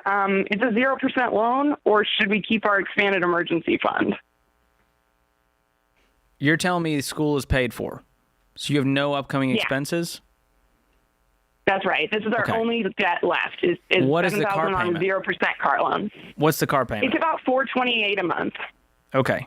So let's say that you did pay off the car today. That leaves you with $3,000, and it frees up $428, and you have your income. So how quickly could we get back to $10,000 knowing all of that? How many months? I think aggressively, maybe 8 or 9 months. Okay, so 8 months from now, we're back to where we are, and we're going to be fine with $3,000. How many emergencies have you had in the last year that were over $3,000? Thankfully, 0. And you got a paid-off car that's reliable and working, and if there was a car repair to be made, you could cover that. You guys have health insurance? We will when I start my new job. I'm going to be honest, we haven't had much for the last year. We've been kind of living bare bones. Oh, boy. So once we have all those the insurance in place... My husband's an Army vet, so he has the VA. Okay, good. So when you really think about it, a lot of this is like, but what if... And I'm going, but what if you had no payments? And how quickly could we build this back up? And what would that freedom feel like today? Yeah. You knew we were going to say this, Gillian. I know. I was hoping you'd agree with me, though. You're just too impressive right? You're too impressive to give us the 0% loan argument, Gillian. You're too smart. You're too successful. You guys are too... you have too much money. I did think that we'd be able to start paying the car more aggressively than $428 a month. Then save that aggressively. Probably evens out. Save that aggressively. Yeah. Hey, look, you're like by this afternoon, you can be totally free. Yeah. Totally unchained from anyone, anything, any bank, any lender. You and your husband... totally free. And you got $3,000. Actually, you don't. You have $2,800 because I want you all to go to a fancy restaurant tonight and celebrate. Woo! Congratulations.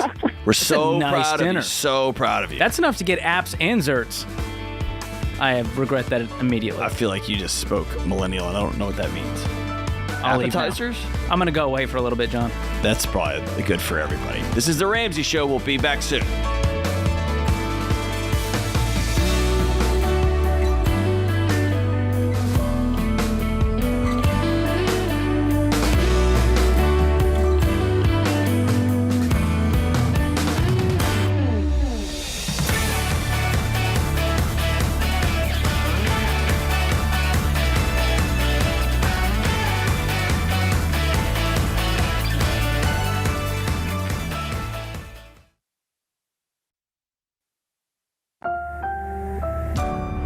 Brought to you by the Every Dollar app. Start budgeting for free today.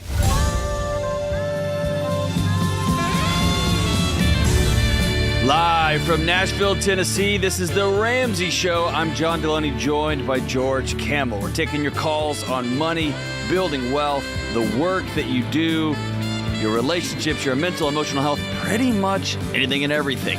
And if we don't have an answer for you, we will probably make one up. Give us a call at 888-825-5225. It's 888-825-5225. Let's go out to Helena and talk to Carrie. Hey, Carrie, what's up? Hello. What's going on? So my question, my husband and I had, been pretty financially sound for quite a few years. Due to some health issues with our kiddos and some family tragedies recently, our debt has kind of spiraled out of control. And I guess now we're kind of at rock bottom and looking for, any way to get out at this point. What happened, Carrie? Rock bottom's that's a left turn here. What happened? Yeah. Take a breath. Take a breath for me. Take a breath for me. I can hear you. Take a breath. We sold our house about a year ago. Okay. And moved into my mom's basement. Our goal at the time was to take as much that we could make off of our house to start settling debt. My younger brother also lived with us.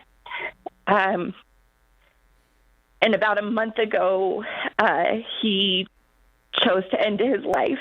Oh, gosh. And we found him. I'm sorry, Carrie. What was his name? Zach. Is he younger brother, older brother?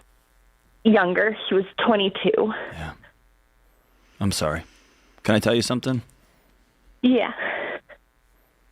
You're not supposed to find your 22-year-old brother passed away, and I'm sorry. Nobody's supposed to experience that, and I'm sorry. It's really hard. Yeah. And I have, aside from my husband and I, and my older brother, actually finding Zach, my kids are almost 6, 4, and 2. Yeah. So it's been really difficult. What issues are your children dealing with health-wise? Are these ongoing chronic issues? Yeah. My 4-year-old was born with a genetic condition that causes airway problems. So she struggles with breathing and choking, gaining weight because she can't breathe, or, she is lacking weight because she can't breathe. And then my son was born, he's 2, was born with feeding issues as well, and he's on a feeding tube. So we travel out of state. Last year, our trips were once a month. We took a little bit of a break just because, our debt's getting so high. But we also tell us don't about want this debt. to. What kind of debt is this? And was this happening aside from the medical issues and the family issues? It started out with travel expenses. On credit cards? On credit cards. Mm-hmm. Okay. How much debt total? Between credit cards and student loans, our vehicle, we're right about $98,000. Okay. And what's the household income right now? I'm a stay-at-home mom because my kids can't be in daycare, my younger 2. And last month, when all of that happened, my husband had to leave his job. So currently we are both unemployed. Why did your husband have to leave his job? There wasn't a lot of understanding about him needing to have time off. Okay. And so it was just kind of an ultimatum type situation. How are you guys putting food on the table this week?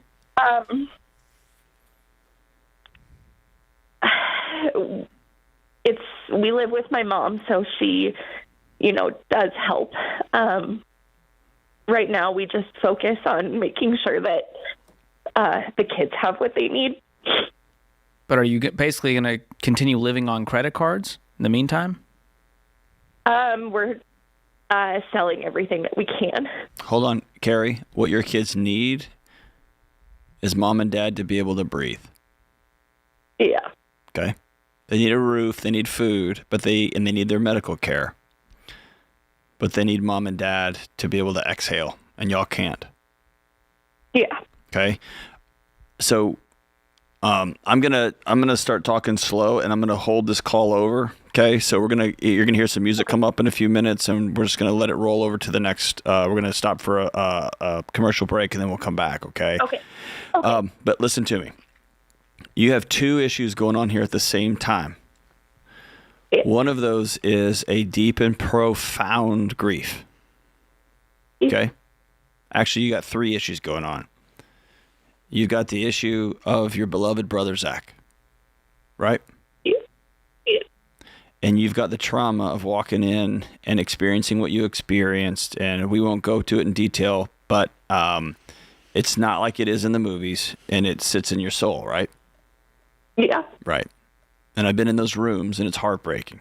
It's staggering. That's number 1. Number 2, you have the heartbreak, the trauma of looking at 2 of your babies and wondering every second of every minute of every hour of every day if they're okay. Yeah. Right? And that's a lot. And then on top of that, you'll have an untenable financial situation. Yeah. And when you're faced with the first thing I talked about with Zach, you're faced with the kids, it's easy to sit down and just say, screw it. And yet, this is the third thing, and this is the part that I'm going to get in trouble for on the internet, and I don't care because I care about you too much. This sounds like I'm not compassionate. But y'all have to, at some point, orientate yourself, decide we're going to start choosing reality. Yeah. And reality is we can't live in mom's basement, even though it's rent-free, and still take care of these kids with the health care. We're going to have to move. Yeah. And that's not a today thing. It's not a right this second thing. Right.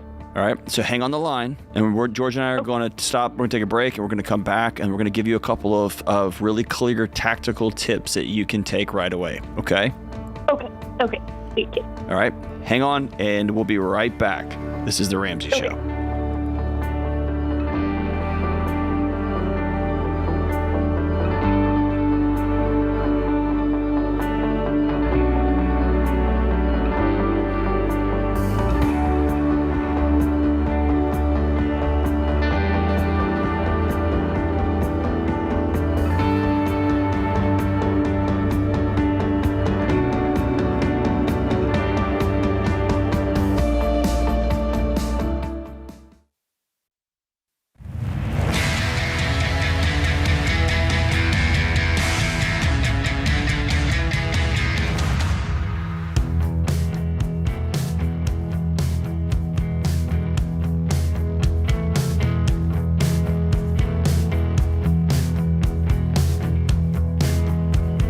Welcome back to The Ramsey Show. I'm John Delony, joined by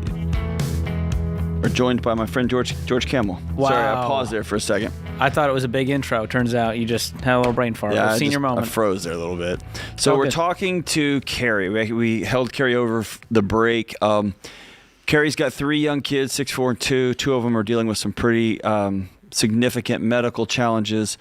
Her younger brother, recently died by suicide, and there's just been a lot going on in the family, and you guys have reached, and Carrie's reached almost 6 figures in just what I would call survival debt. There's a car, there's student loans, there's medical bills, there's travel, and it all feels like too much. Does that sound about right, Carrie? Yeah. Okay. I want to tell you that I'm proud of you for calling, and I'm grateful that you called, okay? Thank you. This is one of those moments that in a real world situation, we would spend several hours sitting together unpacking this whole thing. So I'm going to throw some things at you, George and I are, some steps. Okay. And it's going to be, it's not going to be as compassionate and kind as I would like it to be, okay? But I just want you to know, like, because we got a time issues here, but this is a big deal. Right. Issue number 1. And I say this with all the compassion and love in my heart. You know that I used to work crisis situations and walk into homes and scary situations with folks. And there was often me telling people with love, you simply cannot afford to grieve right now because you don't have any money. Right. And so your husband has to go get a job. And it doesn't have to be his forever job or his save the world job, but he's got to have a thing that he gets up and goes to every day, hopefully 2 or 3 things. And there will be a deep season of grief. There will be a deep season of heartbreak, but also y'all have to have groceries. You got 3 little kids. Yeah. Is this ideal? No. And I'm only telling you this because I love you and I wouldn't wish this on my worst enemy, but here we are, okay? Yeah. The second thing is I don't want y'all to do anything major for 5 months. And that sounds bonkers too, doesn't it? Okay? Okay. You got to wait for the smoke to clear a little bit, because what I don't want you guys to do is to do something rash and quick and wake up in 6 months when the smoke clears and your heart is still broken because of Zach's passing. Your kids' medical situations haven't changed up or down much, but then y'all just went and bought a home, or y'all packed up and moved across the country, or y'all went and just did a thing. You sold the last thing that you actually really needed. So anytime somebody's going through loss like you guys have worked through, I want everyone to stop if at all possible. It's not possible for your husband right now because y'all have to have groceries, y'all have to have insurance, y'all have to have some basic needs. and neither of y'all are working right now, and you can't afford to go get a job because you've got 3 kids that are at home, 2 of which have some pretty significant special needs, okay? Yeah. Is this an incredible burden on you? Yes. On him? Yes. And this is reality, okay? Yeah. Okay. The third thing is y'all are going to have to begin to make a plan for finances, for grieving, for moving, because you're going to have to move closer to these medical resources because this is going to be your life. Yeah. Okay? And that's okay. It's just going to be a change in reality. And so George is going to walk you guys through some of the money stuff, and we're going to give you a whole bunch of resources. But one of the homework assignments I always give somebody who's experiencing grief like y'all have experienced is I want you over the next few weeks, I want you to write your brother Zach a letter. And I want him to know in this letter that you love him. I want him to know in this letter that you're really mad at him. I want in this letter him to know that you're going to miss him like crazy, that your little kids are not going to have Uncle Zach. And then I want you to end the letter by telling him what kind of mom to his nieces and nephews you're going to be. Okay? And so what we're doing in this letter is we're going to let our heart speak. We're going to let our anger speak. And then we're going to begin to look to the future a little bit. Okay? Okay. And this will be a very painful exercise because there's probably a lot going on inside this home, isn't there? Yeah. Yeah. Probably has for a long time. All right, George, walk her through her financial path here. So, Carrie, what was your husband making when he was working? He was right about $56,000. Okay. And is that job now out of the cards? Has he burned that bridge? Could he go back and say, hey, listen, it's been a crazy month. I'm ready to get back to work. Will you take me? There has been potential of that. They have kind of chatted about that. And then he has had another interview with a company that is looking into him. Okay. So, what are you guys doing for health insurance? Right now, our kids are on, our kids and myself are on the state health insurance. My husband had insurance through his previous company, but it sounds like will be added to the state insurance as well. So, was his work insurance better coverage? It was, yeah. Okay, because what I don't want is for you to rack up medical debt in the meantime because of these serious health issues you guys are facing. Right. So that's number one. Let's make sure we get income in the door and cover our 4 walls. That's food, utilities, and your housing and transportation. Now, luckily, utilities and housing sounds like it's covered by Mom, right? Yeah. Transportation, we got to put gas in the car and make sure it's working. That's what that is. And food is basic food. Is everyone being fed right now? No one's going hungry? Yeah. Okay. Hey, hold on. Carrie, I want to double click on what George just said. Your husband's got to call his work tomorrow. Okay. Or he needs to go visit them in person. He needs to take a shower. He needs to shave. He needs to put his dress clothes on or whatever the work uniform was. He needs to go up there and say, hey, I'm ready to come back. And make them tell him no. Okay? He needs to be that proactive about it because did they treat him with dignity and respect during this loss? No. Has it been painful? Yes. And he needs that $50,000 to $60,000 a year income right now, real bad. Yeah. Okay, so we're going to put our ego aside. We're going to put our that shouldn't have happened aside, and we're going to go make money right now. That's his best shot to go make $60,000 right now. Okay. Okay. And if they say no, cool, he's going to dust his sandals off and he's going to go on to the next thing. He's going to stop at McDonald's and Starbucks on the way home and get jobs there. But we're going to end tomorrow with applications out and hopefully with jobs in hand, okay? Okay. All right. How much car debt do you have? Right now it's at $41,000. How much is the car worth?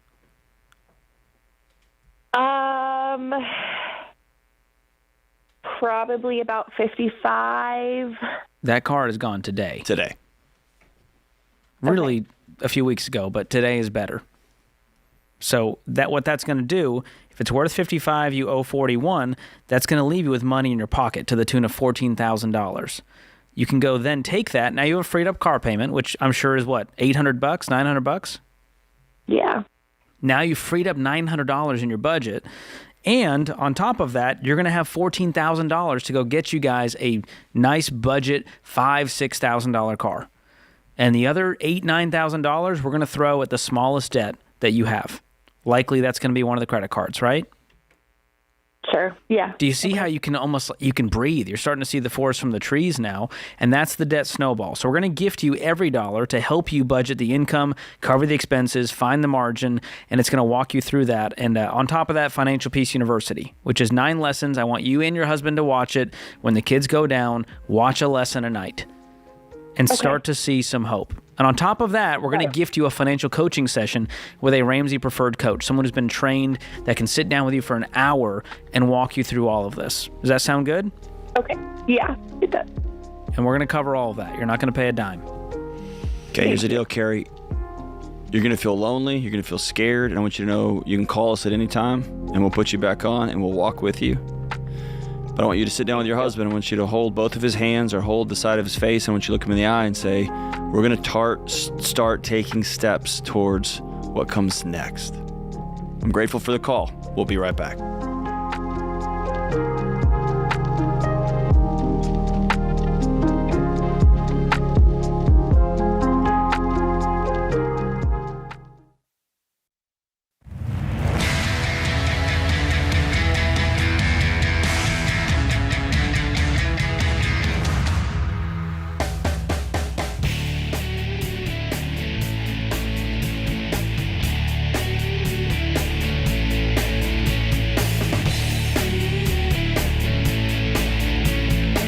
Welcome back to the Ramsey Show, and if you're counting, that is the second Smashing Pumpkins song. Let's go out to Raleigh, North Carolina, and talk to Kim. What's up, Kim? How we doing? Hi there. My question is, I'm going through a divorce, and my husband said that I could have the house, but he wants me to give him $20,000 for his lawyer's fees. And we own the house, trying to preserve it for the kids. And so I don't have any savings. Stayed at home for most of our marriage. I am working now. And I just need to know where I'm supposed to come up with the $20,000. What's the best way to get the $20,000? So I don't have anything except for the house. And I have a debt. I have a car. How old are your kids? Most of them are adults. I have 2 still at the house. Okay. Why is he deciding who gets what in this marriage? Well, because he can afford a lawyer. Well, no, he's making you a settlement offer. He's making an offer, and I mean, I want the house. I want to be able to stay home for the kids. I want my kids to be able to come back to the house, and I know, but they'll be able to have events there, and I know, Kim, but you're not metabolizing the gravity of what's happened. You're wanting to preserve normalcy when normal is over. Okay. Can you afford if he writes you a check for this house and you go down to the credit union and take out a $20,000 loan? Can you afford to pay the note on that $20,000 loan and pay the taxes and insurance on this house indefinitely? Well, I have a job. I mean, it would be buying the house from him basically for $20,000. Right. That sounds like a killer deal. And if that's the case, I would tell you to go down to credit union and get $20,000 and be done with this divorce and move on with your life. Get everything in writing. But I'm asking you, can you afford this house? How much is this house worth? Probably $650. It needs some work. We've been in it for over 30 years. So. And do you need all the space still? I would just like to stay there until my youngest gets out of high school. Kim, it's real important. I'm only pressing you because I care about you. Okay. I know there's a lot here that you want to do. You desperately want to do. What George and I are asking you is, can you afford the repairs on a $600,000 house? Can you afford the insurance and the taxes? Probably to the tune of about $1,000 a month. No, probably $1,600 a month-ish, depending. I don't know what the insurance rates are in Raleigh. Yeah. That's for the privilege of keeping your home. I have been able to do that. So you've been covering this on your own? A little bit of money away every month. I've been covering on my own since September of last year. Okay. You also told us you have no savings. I've been on my own since. I don't have a lot of savings, but I'm up to. I think I just went over $4,000. Okay, good. This last month. I'm trying to make sure you have margin to live, not just get by. I'm trying to work on the margin to live. I'm just getting paycheck to paycheck right now. I'm trying to put some away every month, and I've been hit with a lot of his debt. Mm-hmm. So I'm. Why are you getting hit with his debt? Hold on. Why are you getting hit with his debt? Well, a couple of years ago, he wrote a bad check to the state, and the state found me in my job. I don't know that he's working or not. I have an order against him. I feel like this all needs to go before a judge. Because I think you might get a better deal with a judge looking at this case versus trying to take the first settlement offer that comes your way out of desperation. And you just told me he can afford a lawyer. Yeah, his mother, I'm sure, paid for it. Okay. Because he doesn't have anything. He's in debt. He's constantly in debt. So he's broke? So, yeah, he's broke. Why would he not force the sale of the house then and take half the equity? I don't know. That's why I'm trying to jump on the generous offer. I just don't know where to get it. Yeah, there's almost always a catch with a generous offer like this. Do you have an attorney? I don't. Yeah, I would get one before the day's over. And I know you can say you don't have enough money, but I would figure that out. And if you have to go to a local law school and ask for one of their students to help you out in a clinic, or if you have to call legal aid, I would call somebody because I'm afraid you're about to get played. For an attorney, because especially a divorce attorney that's going to get paid on this, like a percentage of a settlement, for them to call and offer you what looks like a seesaw with $580,000 versus a $600 on one side and $20 on the other, there's something going on there. This doesn't sound right to me. Unless he looked at his client, your husband, and said, if she sees these text messages and this stuff and X and Y and Z, you're toast. Like, they don't make offers of compassion is what I'm saying. It feels to me that if this went before a judge, they'd go, yeah, you're not paying lawyer fees and you're going to get the house and you're not going to pay his debt. Is that a possibility? I don't know. I mean, he's not been a good husband. Yeah, there's no question about that. I'm afraid you're about to get taken to the cleaners, and this thing looks so good and so enticing. As a guy who's worked, I've just spent my career with and around attorneys. There's something else here that I feel like I would not be a good human being if I didn't tell you need to get somebody in your corner to at least look at this offer because something doesn't feel right. And how much debt are you taking on his behalf? I don't understand this. Well, he and I were supposed to each pay half of the taxes on the house this past year, and I paid mine and he didn't pay his. So I've been paying his half of the taxes on the house. And then 2 years ago, he wrote the bad check for the state taxes, and the state came after me and were trying to take my, This is my worry. He's going to make a lot of half-baked promises and go, well, half is mine, and then put you in debt on top of the $20,000 you're going to take out while you're already living paycheck to paycheck. Do you see why we're worried for you? Yeah. I mean, well, I told him I wanted to make sure his debts were his. This is final. I don't want anything else to come to me. And here's what he's going to tell you. So the state taxes went to my name, too. Here's what he's going to tell you. Yeah, it's all part of this. You just get to keep the house, and you're going to go, okay. And I get to keep the house, and it's worth a lot of money, and it's not going to disrupt our two youngest, and that's my main concern right now. And George and I we're worried about you tomorrow and the day after that and the day after that. And my promise to you is, and this is going to sound bonkers, your two kids who are at home would rather be in a 2-bedroom apartment with a mom who's got peace, which means money in a checking account, not knowing who's knocking on the door to tell you that you owe $1 bajillion more on your ex-husband's behalf. Right? They would want a mom with peace more than they want this giant $600,000 house and a mom who's just walking around stressed all the time at who's going to ring the doorbell next. Now, I'm not saying you have to sell the house. I'm afraid it's not worth I'll be in more debt trying to pay rent somewhere that I live free other than the house bills. But rent isn't debt. And if you sell that house, you got a big pile of money. Even after you pay off all your debt, you'd still have a giant pile of money to go buy something reasonable that suits your needs, that doesn't need a bunch of repairs, that you can afford ongoing. That's what without knowing anything more, that's what I would be doing. But I'm telling you that's a clean what slate. I would tell my sister, what I would tell my brother, what I would tell my friends, what I would do myself. And I would not sign anything. I would not move forward until I was sitting with an attorney who had reviewed this stuff. And there are attorneys, I know them personally, who will go to war on behalf of a grieving, now single mom because jerk husband left him with a mess. Man, I know some great attorneys. They smile and they say, sign me up, baby.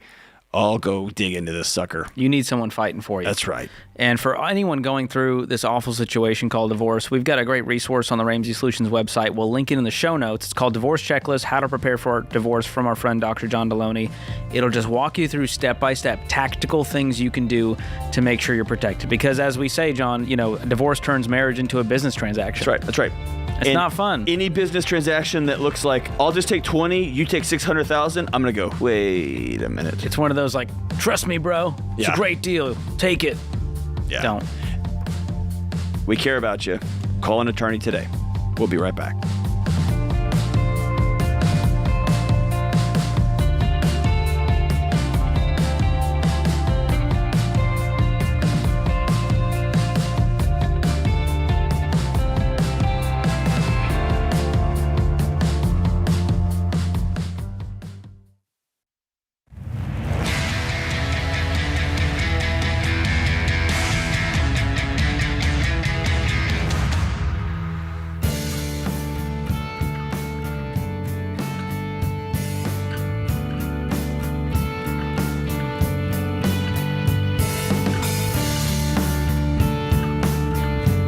Welcome back to the Ramsey Show.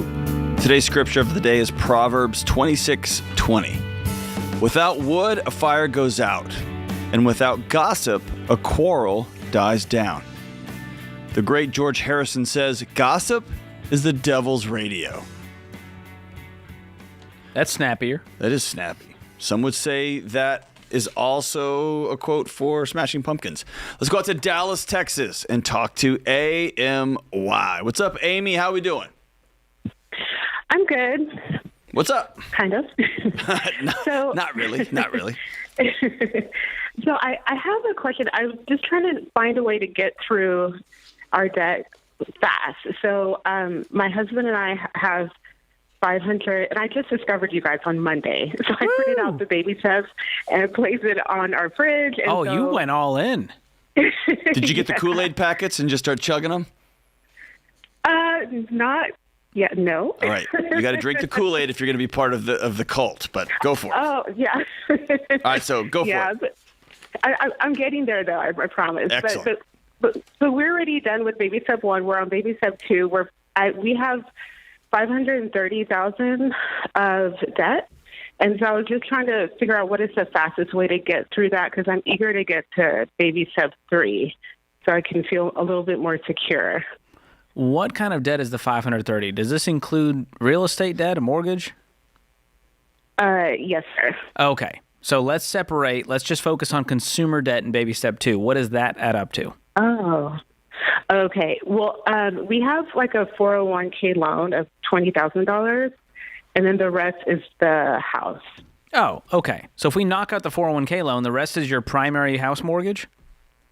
Yes. So you owe $510 on your home? Yes, and I was worried that it was too much. Like if we paid too much, or paid too much for a house, but I don't know. That's too late now. But what is your household income? Yeah. Let's see. I make $86,000. It should go up 2% in September, and then my husband, he makes I think about $118,000. Okay, great. So you guys are bringing in well over $200K. Yeah. So why haven't we been able to knock out this 401k loan? Making $200K. Where is all this money going? Is it to the mortgage? Yeah, our mortgage is like $4,500 a month. And what's your take-home pay every month? What actually shows up in your bank account?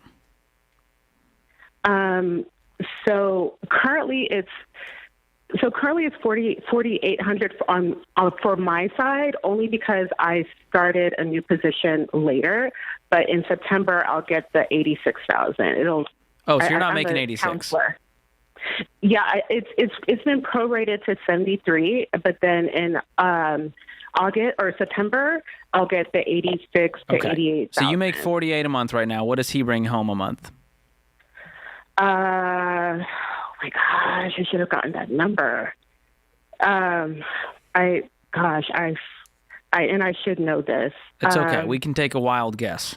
But my question here is, if the mortgage is $4,500 and you guys bring home $10,000, well, that's a lot of your world being eaten up by that mortgage. And if there's not a long-term solution to get the income up, this house may not be a sustainable, solution for us. So that's one side of this. But here's the key: you're going to knock out this $20K quickly. And the thing is, I think you guys have just kind of been sloppy, a little bit lazy, doing a lot of things at once, right? Yes. Are you investing right now at all, either of you? Well, no. I mean, I have because I'm a school counselor, so I have the teacher retirement deal, but that's about it. I haven't even gone towards getting a Roth or anything yet. Do they force you to invest in that? Or is it optional? No, they don't force us. It's optional. So how much are you investing right now? None. Okay. And how about your husband? My husband has a 401k, so, and I think that I have to ask questions. Okay. That's my husband. Well, you got homework to do, but here's the key. I want you to pause all investing until this 401k loan is knocked out. Okay. Because here's the thing. Taking out that 401k loan unplugged all the growth. And so it's like you keep adding water to a boat that you basically made a giant hole in. Okay. And so we got to knock out this debt first. Making $200,000, you should be able to knock out $20,000 within a few months if you get focused and get on a budget. And then the mortgage, that's the thing we need to figure out with your husband. Hey, if we bring home $18,000 a month, then $4,500 we can manage. If we're bringing home $10,000 a month, $11,000 a month, this is going to be a hard pill to swallow for a long, long time. We might need to eventually sell this house and get something more affordable. Wow. But baby step 2, you're going to knock out real quick because it's just consumer debt. Baby step 6 is when you knock out the mortgage. And so you've got a gap there. We got to get through baby step 2, get a fully funded emergency fund. Then we begin investing while paying down the house. So do you guys have any money in savings? Yeah, we have $4,000, but that's going towards paying off the 401k loan. Good. Yeah. Any savings, any extra income needs to be getting thrown at that loan. That kind of focus intensity, you'll be done with this thing in a few months. And since you're a new listener, Amy, I'm going to gift you Financial Peace University as well as a copy of my book, Breaking Free from Broke. Go through both of those with your husband, and I think that's going to light a fire under you to stop messing around and just get focused for a season. Okay, got it. Awesome. Hang on the line. EB will pick up. We'll get you the book and FPU. And welcome to the gang of not normal people. The hardest part, John, is just going okay, I got to do something that's not the way I've been doing it. That's right. It's so difficult. And then Dallas, once you do Texas, it, you go, full of people look at my house, look at my cars, look at my fancy boots, right? And being able to say, I'm selling that, I'm not borrowing that, I'm driving that, and I'm going to have something y'all don't have, which is peace in my house. Boo-boo. Let's run out to Chris in Grand Rapids, Michigan. Hey, Chris, we're up against the very end of the show. Get right to your question. What's up? Sure. So my wife and I are in baby step 2. We just finished clearing up $46,000 of consumer debt. Way to go. Awesome. Yeah. 16K of that was a car, and 30K of that was federal student loans. So we only have 2 debts left, and they're big ones. One is the mortgage, and then one is her private student loans that she had refinanced. So the mortgage is about $70,000. And the private student loans are about $140,000. So I was wondering, my question is it okay to go out of order with the baby steps and pay off the mortgage first? and then the private student loan, or would you stay in order? I'd stick with paying off the student loans. Okay. Oh, I'd be tempted to do it the other way. What's your income? Together, we make we take home about $150K a year. Okay. So if you guys got real focused, could you knock out these student loans in 2.5 years? What are we talking as far as timeline? Yeah, I'd say about 3 years if we were going to do the student loans first, and then half of that. Because these student loans, they're made up of a bunch of loans, I assume. No, so it was refinanced to one giant loan. Oh, gosh. What is the payment on a $140,000 student loan? It's about $15.28 a month. What's your mortgage payment a month? $15.62, so it's within $40 of each other. Whew. All right, George, so go with me on this. He pays the mortgage off, and you guys get, this is out of order. This is not the Ramsey steps, but you get BANANAS about that mortgage, and you decide we're going to have this done in 12 months. Okay. We're going to work maniacally, but more importantly for you guys, we're just not going to spend. We're going to be silly. Then we have a house that no one can take away. This is the one, and I'm going against everything I always say, George, so tell me if I'm wrong. This would be the one time that it feels like I might gamble on some student loan forgiveness. Because I'm going to have this house. I'm going to keep this house no matter what. I'm going to pay this house off, and maybe the other thing comes through. Probably not. I'll go with you on this, John. It's mainly because there's no real debt snowball to do here. You're not freeing up payments along the way. The house one is the giant lower debt, yeah. And so you'll knock that out in half the time, free up the same amount of money, start throwing that at the student loan debt. I think this plan works, and with your intensity, it's going to be a wash either way. So go for it. You have my permission. That's all you need. Did we just agree? We just agreed to agree. We just agreed.